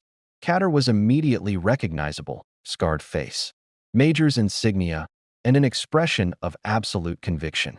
The second Scion was younger, female, with lieutenant markings and eyes that showed something disturbing. Her pupils dilated and contracted rhythmically, and her energy signature fluctuated in ways that suggested artificial manipulation. The woman's been compromised, Goku said quietly. That's not natural Scion energy flow. Something's interfering with her ki control. Extremist integration, Tony identified, his sensors analyzing her bioelectric signature. Kong combined Scion physiology with extremist enhancement technology. She's been turned into a hybrid super soldier. Scion combat capability plus regeneration and energy. Projection from artificial enhancement. Can we save her? Goku asked. Maybe, Strange's voice carried doubt. But extremist integration is notoriously unstable. Adding it to alien physiology is experimental at best, catastrophically dangerous at worst. She might be beyond saving. Then we try anyway, Goku said firmly. Nobody gets left behind if we can help it. Kang's holographic face smiled as his force advanced on the facility. I know you're listening, Avengers. Dr. Strange, your dimensional wards are excellent, but not undetectable. Stark, your armor stealth systems have a distinctive energy signature. Captain Rogers, your tactical positioning is predictably heroic, close enough to intervene, far enough to coordinate. He's showing off, Natasha muttered. He's establishing dominance, Vegeta corrected, proving that he knows our positions despite our attempts at concealment. Psychological warfare before physical engagement begins. Kong continued his approach, seemingly unconcerned by the obvious trap. The Eye of Agamotto has been my objective across 17 timelines. In 14 of those timelines, I successfully acquired it. In 2, I was repelled but gained valuable intelligence. In 1, he paused. I was utterly defeated in ways that required complete strategic recalculation. Which timeline are we in? Steve called out, abandoning concealment since it was clearly useless. Undecided. That's what makes this iteration interesting. Kong stopped 50 yards from the facility entrance. You've laid a trap using a decoy artifact. Clever. In 9 timelines, I fell for similar deceptions, but I've learned from those failures. His temporal soldiers raised their weapons, energy signatures spiking. The AIM forces activated their enhancement systems, their bodies glowing with combined extremis and temporal energy. Catter and the compromised female scion powered up, their auras exploding outward in displays of force that would have terrified anyone who didn't understand what scions were truly capable of. Here's what happens next, Kong announced. We breach the facility, confirm the eye is false, extract whatever intelligence we can from your defensive preparations, and withdraw before you can mount effective counterattack. You'll pursue, we'll engage in limited combat for data collection purposes, and both sides will withdraw having learned more about each other's capabilities. That's your plan? Tony's voice carried disbelief. You know it's a trap, you know the eye is fake, and you're attacking anyway just to collect data? Precisely, because in this timeline, data is more valuable than immediate victory. I'm playing a longer game than you comprehend, Stark. Then let me introduce you to a shorter game, Goku said, appearing directly in front of Kong through instant transmission. It's called Hit the Bad Guy Really Hard and Stop His Plans Immediately. Goku's fist, moving at supersonic speeds, struck Kang's armor center mass. The temporal shielding absorbed most of the impact, but the feedback was still sufficient to send the Conqueror sliding backward 20 feet. Initiate combat protocols, Kong ordered, his avatar flickering as temporal systems stabilized. All forces engage. Priority targets, the Scion fusion candidates. Everything erupted into chaos. Vegeta materialized beside Goku, both Scions immediately powering up to Super Saiyan. Their golden auras created enough pressure to force the nearest temporal soldiers backward, temporal shielding straining under the raw energy output. Catter, Vegeta's voice cut through the chaos. Stand down. You're being used as a disposable asset in someone else's war. I'm being elevated. Catter shot back, his own aura flaring.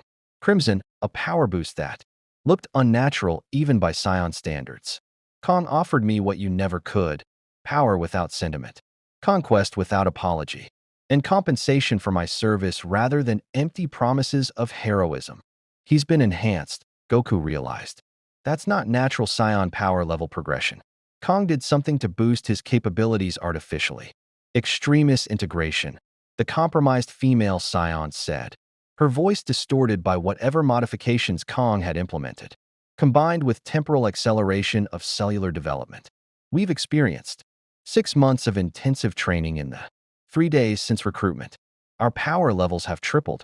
That's going to kill you, Vegeta said bluntly. Scion physiology requires time to adapt to power increases.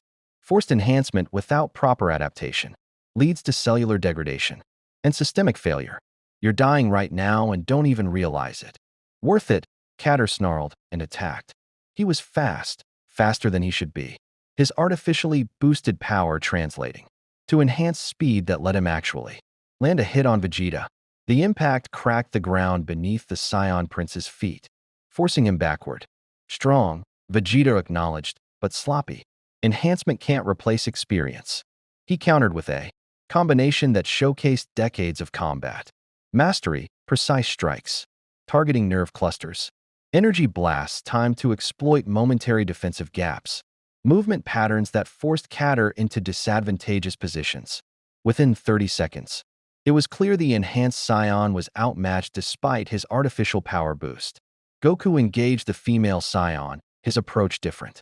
He was defending more than attacking, reading her patterns, assessing the extent of her enhancement and potential for recovery. "What's your name?" Goku asked, dodging her strikes with minimal movement. "Designation, Asset Theta 7. "No, your real name. What did your parents call you?" The scion hesitated fractionally, and something flickered in her eyes: confusion, pain, buried memory struggling against conditioning. "I don't remember," Goku finished gently. "They took your memories, but they're still there. You're still there, underneath whatever Kong did to you. Stop talking." She attacked with increased ferocity, her energy blasts wild and uncontrolled. "I am what I was made to be. I serve King's conquest. I—" Goku's hand pressed against her forehead, and he pushed a carefully controlled burst of ki directly into her neural pathways. It was a technique Master Roshi had taught him decades ago: energy manipulation precise enough to disrupt artificial conditioning without causing permanent damage. The scion woman convulsed, then collapsed. Goku caught her before she hit the ground. "Sleep," he said quietly. "When you wake up, maybe you'll remember who you were." Meanwhile, the main battle had evolved into exactly what Kong wanted: a comprehensive combat assessment with his forces engaging Earth's defenders across multiple fronts. Thor was airborne, trading lightning strikes with temporal soldiers whose weapons could age his divine energy into non-existence. Captain America coordinated ground forces, his shield work keeping AIM-enhanced warriors at bay while shield agents provided covering fire. Natasha and Bucky worked in tandem, their newly developed key sensing allowing them to detect attacks before they manifested physically. Peter Parker was everywhere, his spider sense combined with basic key awareness, making him nearly impossible to hit. His web shooters had been modified to channel key energy, creating restraints that could actually hold enhanced opponents for more than a few seconds. "This is actually working," Peter called out as he webbed 3 temporal soldiers together. "The key training is making everything easier. I can feel where they're going to attack before they move." "Don't get cocky," Natasha snapped, her weapons firing with enhanced precision as her own key sense guided her aim. "Kang's still collecting data on everything we do." She was right. Even as the battle raged, Kang's avatar stood apart, observing, recording, his temporal systems documenting every technique, every power level fluctuation, every tactical decision. "Fascinating," Kong murmured. "The Scions have been training your enhanced humans in energy manipulation. That's a development I didn't anticipate across any timeline branch." The implications are— A massive explosion interrupted his analysis as Tony Stark crashed through 3 temporal soldiers, his armor's repulsors amplified to maximum yield. "The implications," Tony said, "are that you picked the wrong planet to mess with." Friday, execute Protocol Omega. Executing boss. Hidden throughout the facility. Dozens of arc reactor nodes activated simultaneously, not as weapons, as power sources for the facility's hidden function. Tony hadn't built a storage facility. He'd built a dimensional cage. Energy fields erupted, forming geometric patterns that didn't exist in conventional space. Strange, mystical runes flared to life, anchored to the physical infrastructure Tony had constructed. The 2 power systems, technological and magical, merged into something unprecedented. A prison designed to contain temporal manipulation. "Surprise," Tony said. The eye was bait. The facility was the real trap.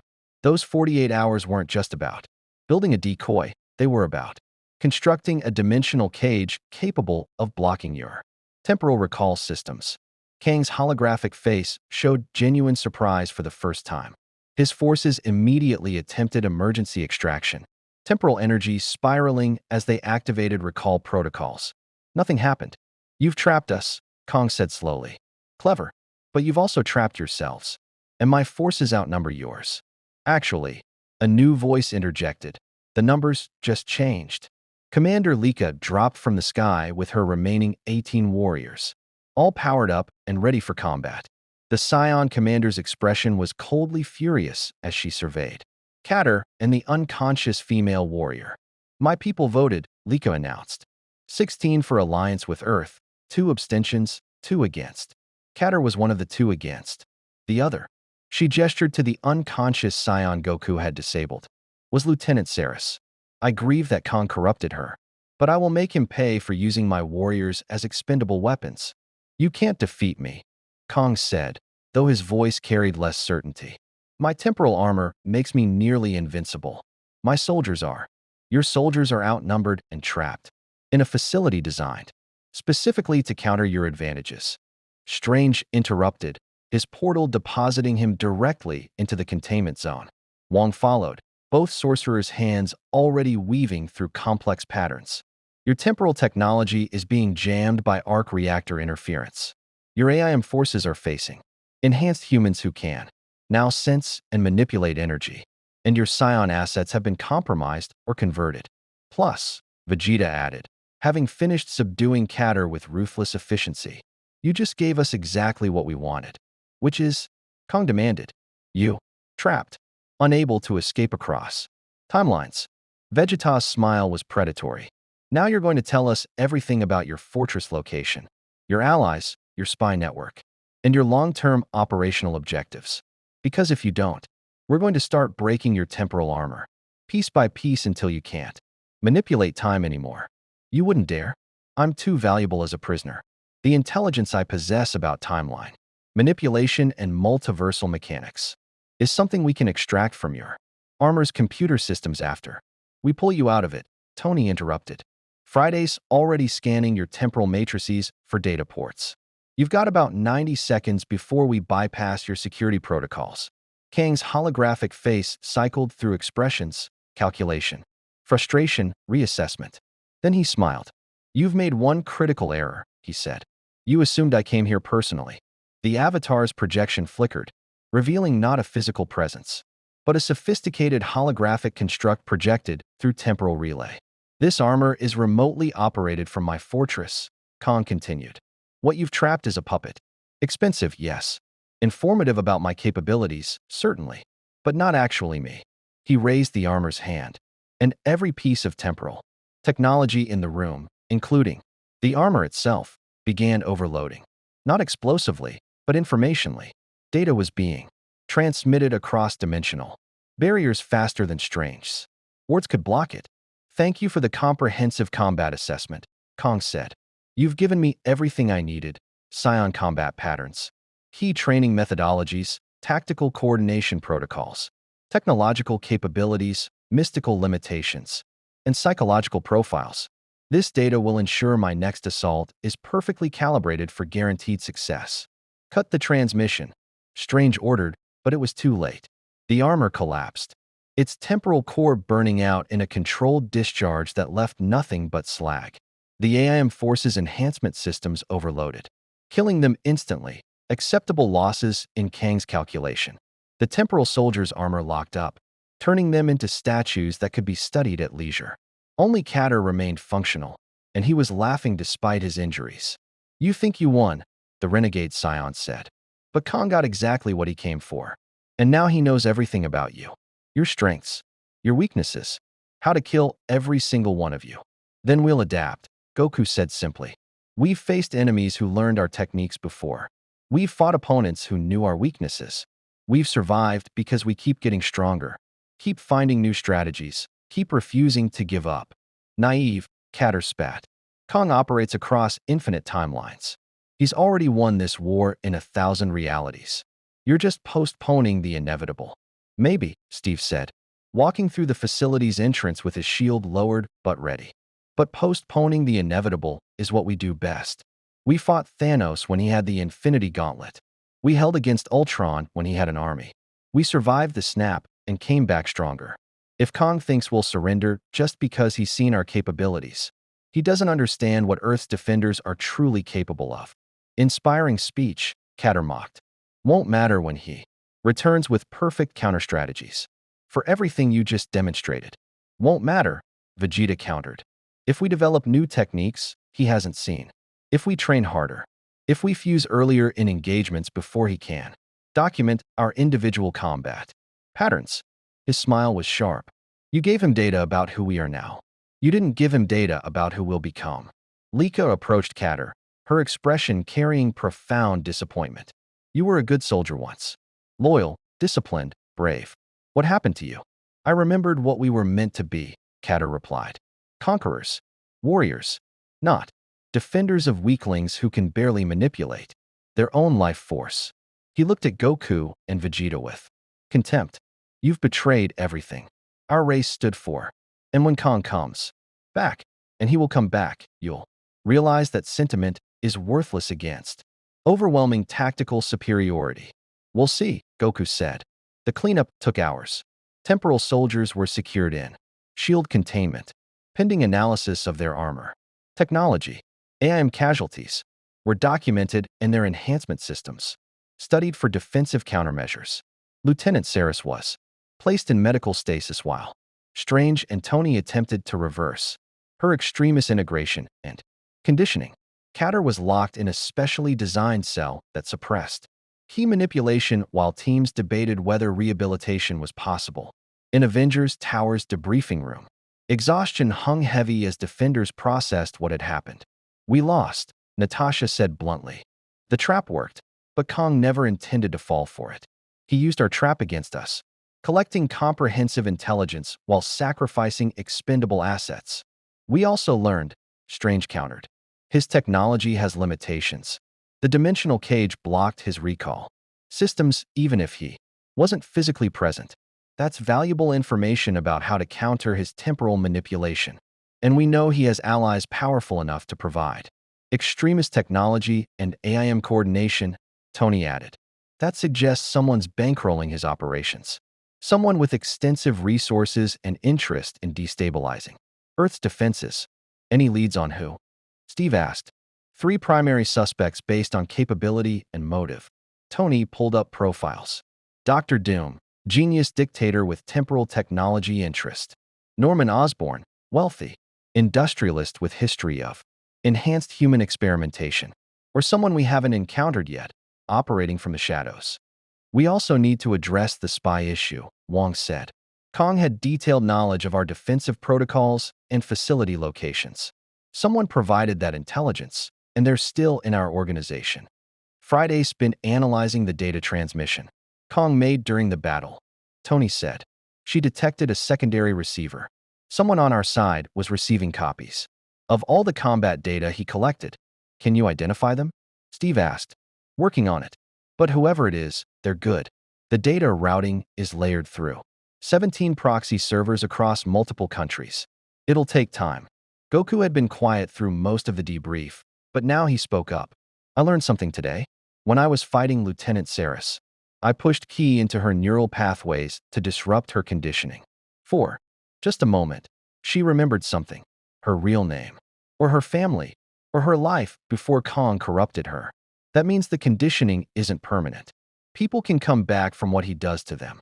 That's optimistic, Vegeta said. Also strategically irrelevant if she dies from extremist integration.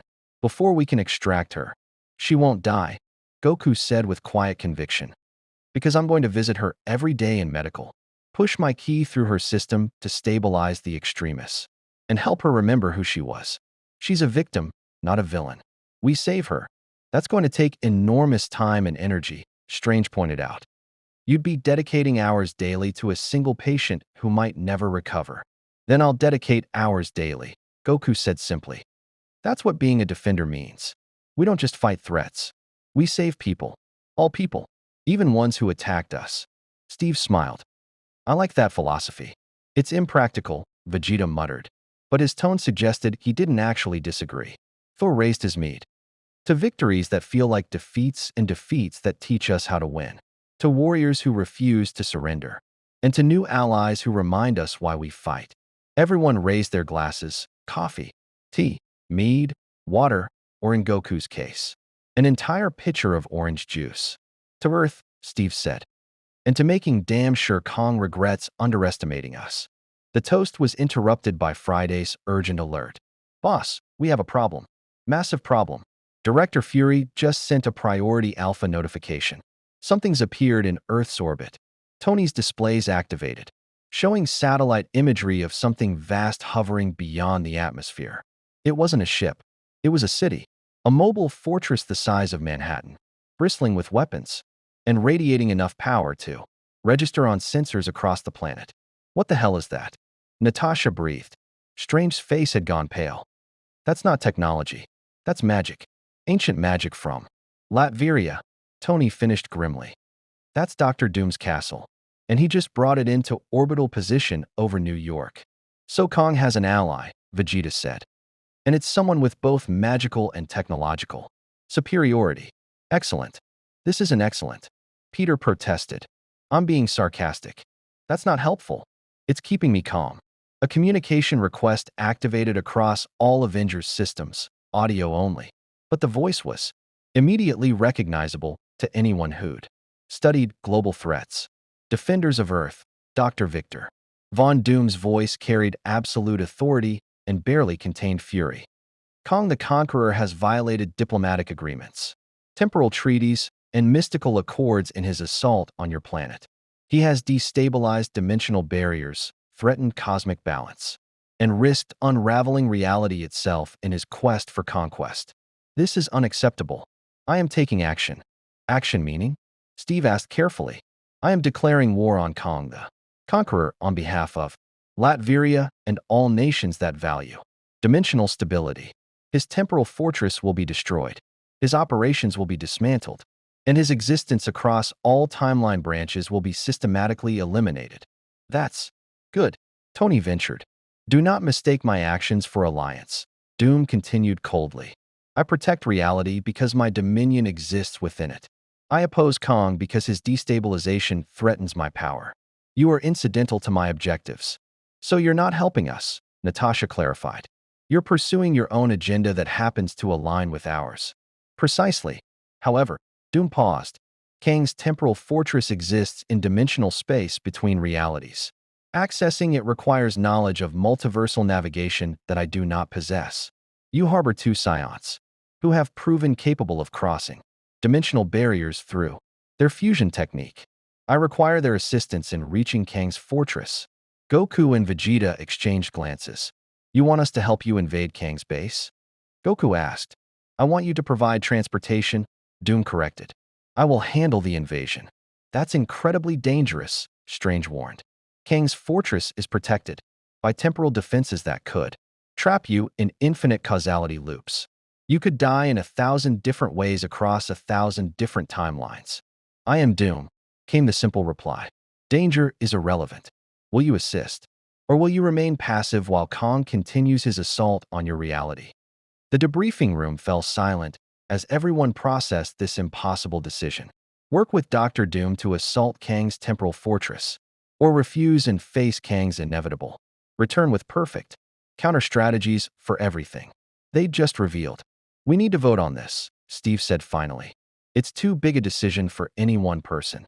Agreed, Thor said, though I suspect I know how the vote will go. We don't have a choice, Tony admitted. Kong knows everything about us now. If we don't take the fight to him before he can adapt, we're already dead. Then we help Doom, Vegeta said. Not because we trust him, but because the enemy of our enemy is useful. Temporarily. Goku. Steve looked at the other scion. Goku's expression was serious. I don't like working with villains. But if it means stopping someone who's hurting people across multiple universes. He nodded slowly. We do it. But we watch Doom carefully. The moment he betrays us, we're ready. The vote was unanimous. Dr. Doom, Steve said formally. The Avengers and our allies will assist your assault on Kang's temporal fortress. But understand, if you betray us or threaten innocence, we will stop you, regardless of the consequences. Your threats are noted and ignored, Doom replied. Prepare your forces. The assault begins in 72 hours. I will contact you with coordinates when my mystical calculations are complete. Doom out. The communication ended.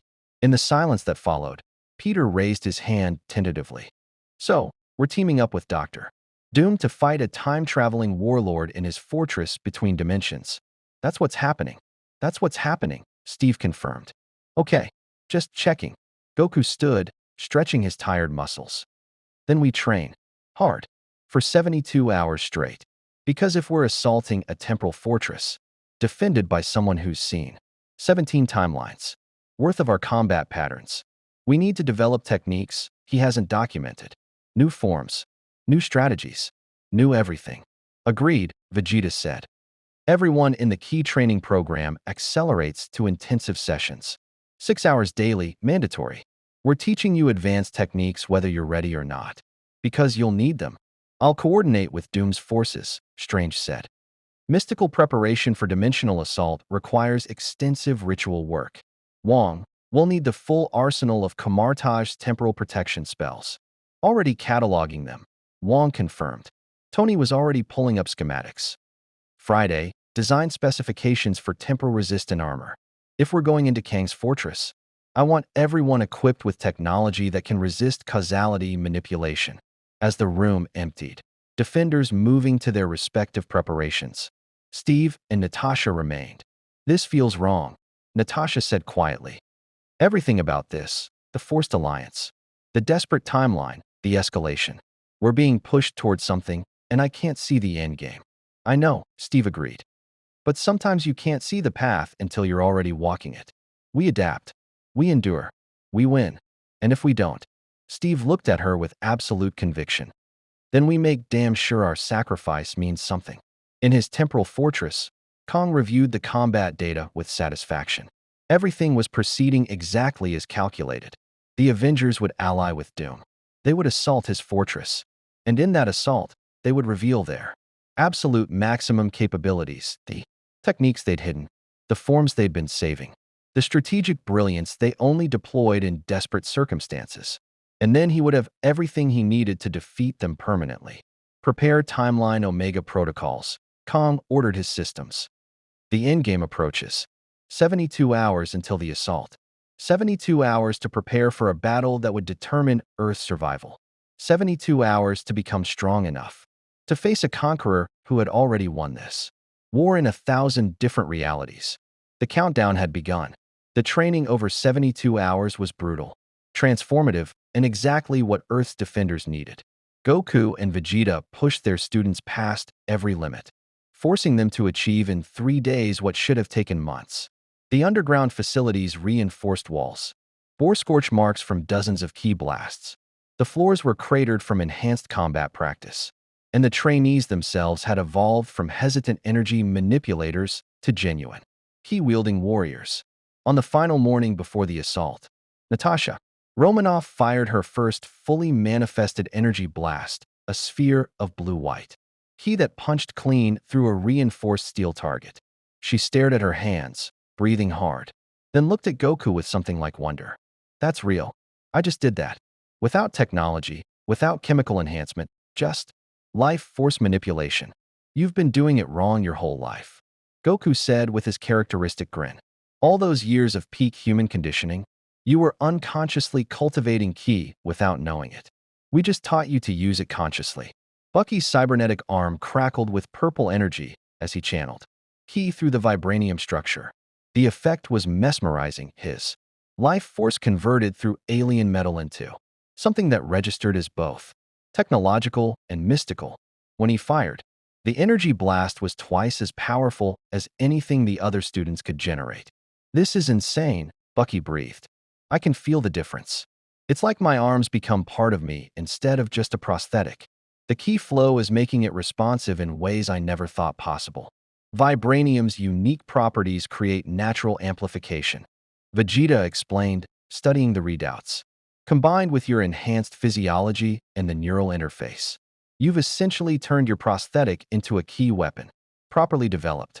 You could potentially match low-level psion energy projection.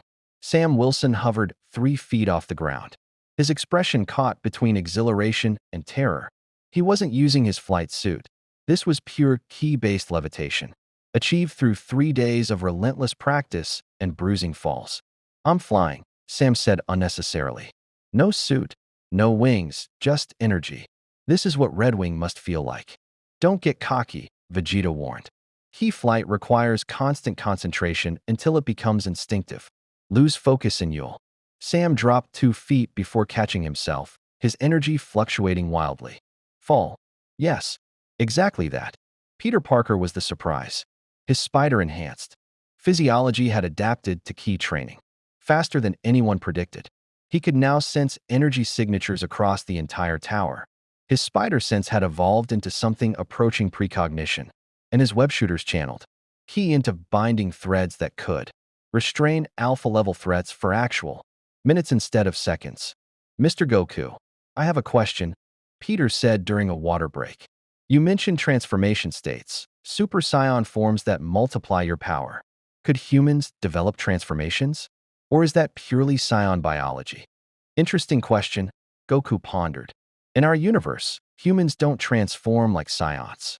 But Krillin achieved incredible power through training. And Master Rashi could perform the max power form that temporarily boosted his capabilities.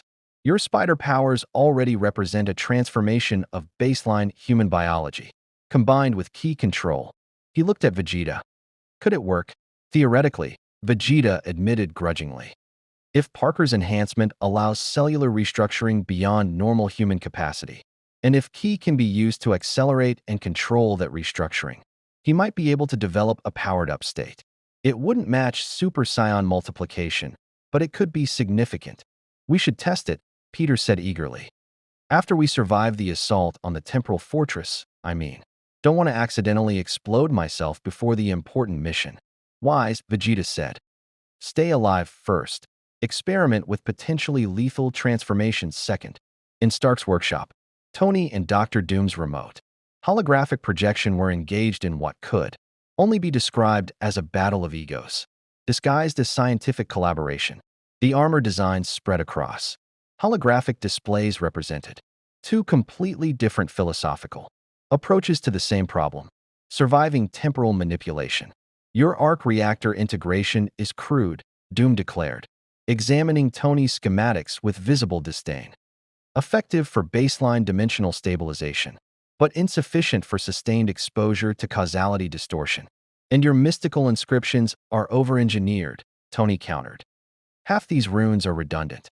I could achieve the same protective effect with 3 modifications to the temporal shielding matrix and save 17% on energy consumption.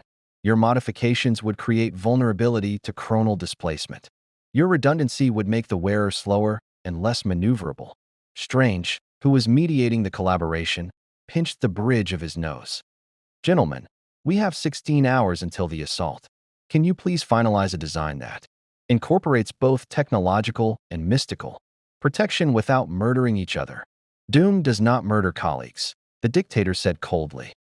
Doom eliminates obstacles. That's literally the same thing. The distinction is significant. Despite the hostility, progress was being made. The final armor design incorporated arc reactor stabilization with Doom's temporal wards, creating suits that could theoretically withstand exposure to causality loops and timeline fragmentation. 10 suits were being fabricated, one for each member of the assault team. Who's going? Peter asked, having wandered into the workshop with a smoothie that was probably more calories than most people consume daily. Limited team, Steve said, reviewing the tactical plan. Goku, Vegeta, Thor, myself, Tony, Doctor Strange, Doom himself, and 3 of Lika's most experienced Scion warriors. Nebula volunteered, and we're accepting her experience fighting Thanos and her cybernetic immunity to some temporal effects make her valuable. That's only 10, Peter counted. What about the rest of us? Defending Earth while we're gone, Steve said firmly. If this is a trap, and it probably is, Kong might launch another assault while our heavy hitters are away. You, Natasha, Bucky, Sam, and the remaining Avengers hold the line here. I can help in the assault. Peter protested. I've been training. I can sense Ki now. My spider sense combined with energy awareness would be useful for. You're 17 years old, Tony interrupted, his tone gentler than usual. And you're staying here where there's backup and medical support if things go wrong. The temporal fortress is going to be the most dangerous environment any of us have ever entered. I'm not risking you in there. But, no buts. That's final. Tony's arc reactor pulsed once. Besides, I need you here. If we don't make it back, you're smart enough to reverse engineer what we've built and continue the defense. That's not a secondary mission, kid. That's the succession plan. Peter went very quiet. You think you might not make it back. I think we're assaulting a temporal fortress controlled by someone who's defeated us in 14 out of 17 timeline branches. Tony said honestly, the odds aren't great, but we've beaten worse odds before. In the Sanctum Sanctorum, Wang was performing final ritual preparations while Strange consulted with ancient texts. The mystical framework for the assault required precision that made brain surgery look simple by comparison. One miscalculation could strand the team across infinite timelines or collapse them into temporal paradoxes that would erase them from ever having existed. The dimensional anchor has to be maintained from this end, Wang explained, gesturing to the elaborate mystical array he'd constructed. I'll hold the connection open, but if Kang's defenses overwhelm my concentration, the portal will collapse and you'll be trapped. So don't overwhelm your concentration, Strange said. Simple. Nothing about this is simple. I'm being optimistic. Let me have this. Your optimism is going to get you killed one of these days. Statistically, yes, but not today. Across the tower, Goku was having a quieter moment with Lieutenant Saris, the Scion warrior who'd been corrupted by Kang's extremist integration. She was conscious now, her conditioning partially broken by days of key therapy that Goku had provided despite exhaustion and mission preparation. I remember fragments, Saris said, her voice hoarse. My name, my family, training with Lika's unit. Then, nothing but Kang's orders and burning pain as they integrated the enhancement technology. Your body's stabilizing, Goku said gently, his hand maintaining steady ki flow through her neural pathways. The extremist isn't killing you anymore. Strange thinks with a few more weeks of treatment, we can remove it completely. Why? Saris looked at him with confusion and something like awe. Why waste energy saving someone who attacked you, who served your enemy? Because you didn't choose that, Goku said simply. Kang chose for you, and everyone deserves a chance to choose their own path. That's what being a defender means. We protect people. All people. Even ones who were used as weapons against us. Your universe must be very different from mine, Saris said quietly. In my timeline, Scions conquer. We don't save. Then maybe, Goku suggested with a smile, you found a better timeline to call home. The final briefing assembled Earth's defenders 6 hours before the assault. The tactical display showed a three-dimensional rendering of Kang's temporal fortress, based on intelligence from Marcus and captured data from temporal soldiers' armor. The fortress exists in dimensional flux between realities, Strange explained. Mystical projections highlighting key structures. It's not in normal space-time, which means conventional navigation is impossible. We'll be entering through a portal I'll open using coordinates Doom provided. How did Doom acquire those coordinates? Natasha asked suspiciously. Mystical divination, temporal trace analysis, and torture of captured Kang operatives. Doom's hologram replied without remorse. The methods are irrelevant. The data is accurate. Moving on, Steve said quickly. The fortress has multiple defensive layers. Temporal stasis fields that age intruders to death. Causality loops that trap victims in recursive timelines. Probability manipulation that ensures failure across all possible outcomes. And that's before we encounter Kang's actual military forces. So we're attacking an impregnable fortress defended by weapons that manipulate time itself. Sam summarized. And our plan is overwhelming force applied faster than Kang can adapt, Vegeta said. Gogeta demonstrated that sufficient power can overcome temporal manipulation through pure causality distortion. If we hit hard enough, fast enough, we can break through his defenses before they can fully engage. That's not a plan, Natasha said. That's barely a strategy. It's a Scion strategy, Vegeta corrected, which means it's simple, direct, and relies on being stronger than your opponent expects. I hate that this might actually work, Tony muttered. Thor raised Stormbreaker. I have fought in temporal conflicts before, during the War of the Nine Realms. The key is accepting that causality becomes fluid. You must trust your instincts over your perceptions, because what you see may be happening in a timeline that no longer exists. That's terrifying, Peter said. Yes, Thor agreed, but also liberating. If time has no meaning, then courage becomes the only currency that matters. Poetic, Doom's hologram said, but strategically unsound. We will be maintaining strict temporal discipline through mystical anchoring. Strange magic will keep us synchronized to a single timeline branch regardless of Kang's manipulation attempts. Will that work? Steve asked Strange. In theory, we're entering uncharted mystical territory. Here, Strange's hands glowed with golden light. But I've been the Sorcerer Supreme for years now. I've manipulated time through the eye of Agamotto, traveled through mirror dimensions, and held reality together during multiversal incursions. If anyone can keep us temporally stable, it's me. Confidence, Doom observed. Admirable. Possibly fatal, but admirable, says the man who's only sending a remote avatar instead of risking himself personally. Tony pointed out. I am Doom. The dictator replied as if that explained everything. My survival is paramount to Latveria's continued prosperity. I risk my forces appropriately. You mean you're a coward? I mean I am pragmatic. There is a difference. Not really. Before the argument could escalate, Goku interrupted with characteristic directness. Are we ready? Because if we're going to do this, we should do it before we all get too nervous and start making mistakes. The Scion is wise, Doom acknowledged. Proceed with final preparations. Portal activation in 1 hour. Do not be late. Doom waits for no one. The hologram vanished. In the hour that followed, each defender prepared in their own way. Steve wrote letters, to be delivered only if he didn't return. Tony recorded final messages for Pepper and Peter, ensuring his technology and knowledge wouldn't die with him. Thor communicated with New Asgard, ensuring his people would be cared for. Natasha simply cleaned her weapons with meditative focus. Goku spent the time with Saris, providing one final key therapy session to stabilize her condition. Vegeta reviewed tactical data with Lika's warriors, drilling them on fortress assault protocols. Strange and Wong synchronized their mystical frameworks. Nebula performed systems checks on her cybernetic enhancements. When the hour ended, they assembled in the Sanctum's main chamber. Doctor Strange stood at the center of an elaborate mystical array, his hands weaving through patterns of staggering complexity. The air itself began to tear, reality opening into impossible geometries.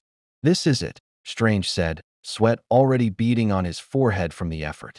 The portal will remain open for exactly 1 hour. After that, the dimensional stress will overwhelm my concentration and it will collapse. If you're not back by then, we'll be back, Steve said with absolute conviction. Or we'll die trying. Either way, we won't leave you holding the portal forever. Inspiring, Doom's new avatar appeared, this one wearing full tactical armor. Shall we? The portal stabilized into a swirling vortex of colors that shouldn't exist, the space between realities made visible. Through it, they could see Kang's fortress, a massive structure of chrome and crystal, suspended in the dimensional void, radiating temporal energy that made their eyes water just looking at it. Avengers, Steve raised his shield. And allies, let's go win this war. Goku powered up to Super Saiyan, golden aura exploding outward. Vegeta matched him instantly, both warriors ready for combat. Thor's lightning crackled. Tony's armor sealed completely. Nebula's weapons systems activated. Lika and her 2 warriors assumed combat stances. For Earth, Strange said. For reality. For everyone Kong has heard across infinite timelines. For glory, Thor added. For survival, Natasha said from her position defending the Sanctum. For the future, Peter said quietly. For doom, the dictator declared without irony. They charged through the portal into the space between dimensions, into Kang's fortress, into a battle that would determine whether Earth survived or became just another conquered timeline in an infinite, multiversal war. The portal closed behind them, leaving the remaining defenders to hold the line and pray their strongest warriors would return victorious. In the dimensional void, Kong the Conqueror smiled. Welcome, his voice echoed across impossible distances. I've been expecting you. Across 17 timelines, you attacked my fortress. In 16 of them, you failed. Let's see if this timeline breaks the pattern. Temporal defenses activated. Causality distorted. Reality itself became a weapon. The final battle had begun. The assault on Kang's temporal fortress would be remembered as the moment Earth's defenders stopped reacting and started dictating terms. What happened in that space between realities remained classified, the temporal distortions and causality loops made accurate. Record-keeping impossible. But what emerged from Strange Portal, 57 minutes later, told the story clearly enough. Goku and Vegeta stumbled through first, defused and exhausted. Their clothing shredded and bodies bearing wounds that would have killed normal beings. They were smiling. Thor followed, Stormbreaker's blade cracked, but still functional. His armor scorched by temporal fire, but his spirit unbroken. Steve came next. Shield dented, but held high, leading. Tony, whose armor sparked with damage, but whose arc reactor still glowed strong. Strange barely made it through, collapsing as the portal sealed behind him. Wong caught his friend, concern etched on his face. But the Sorcerer Supreme was laughing, exhausted, delirious, but genuinely amused. "We did it," Strange gasped. "Not destroyed him, we couldn't manage that. But we hurt him. Badly. His fortress is crippled. His temporal manipulation systems are offline. And we took something he can't replace." Doom's avatar emerged last, carrying a device that pulsed with stolen power, one of Kang's temporal cores, ripped from his fortress and claimed as spoils of war. "Kang will rebuild," Doom declared. "But it will take years. Decades, perhaps. And when he returns, we will be ready." Doom has studied his technology. Doom understands his weaknesses. Doom will ensure Earth remains unconquered. "We'll be watching you too," Steve said quietly. "Don't mistake this alliance for trust." "I would not insult you with such an assumption," Doom replied.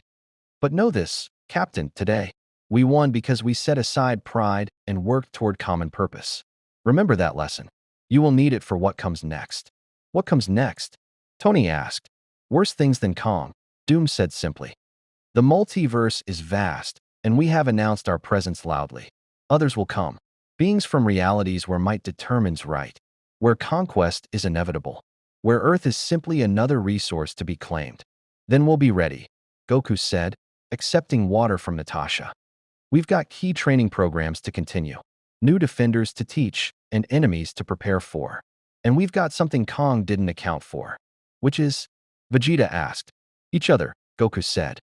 "In our universe, I learned that the strongest power isn't transformation or technique. It's the bonds you forge with people who fight beside you. This universe is figuring that out too. You've got Avengers, sorcerers, enhanced humans, alien warriors, even reformed villains working together. That's harder to defeat than any temporal manipulation." "Sentiment," Doom scoffed. But his avatar's expression suggested he understood the point.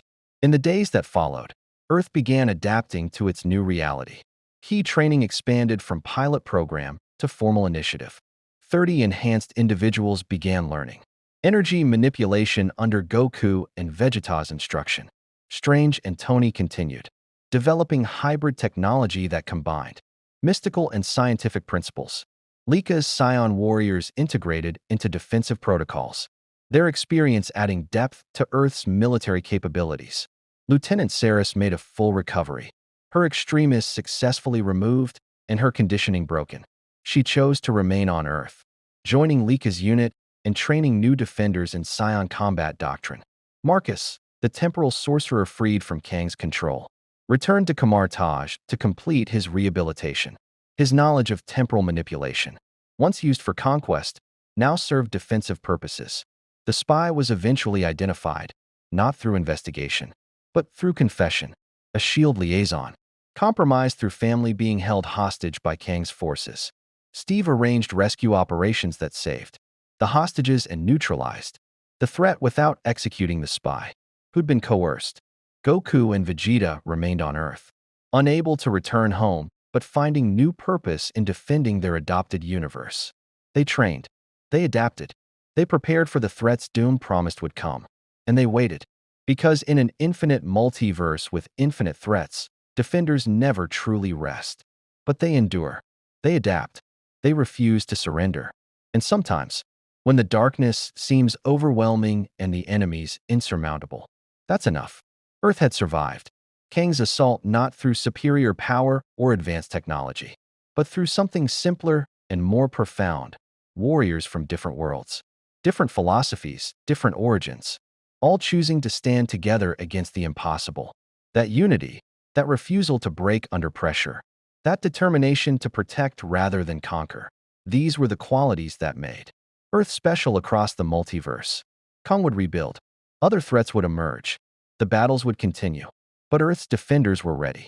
And in a tower in Manhattan, as Goku demonstrated advanced key techniques to eager students while Vegeta critiqued their form with surgical precision, the future felt less like an ending and more like a beginning. The Scions had found a new home. Earth had found new protectors. And the multiverse would learn what defenders of this reality already knew. When you threaten Earth, you face warriors who have died and returned. Heroes who have sacrificed everything. Allies from across dimensions. And a collective determination that transcends any single individual's power. You face hope made manifest. You face courage given form. You face Earth's mightiest heroes and their newfound allies. And in that moment, across infinite realities and countless timelines, that was enough.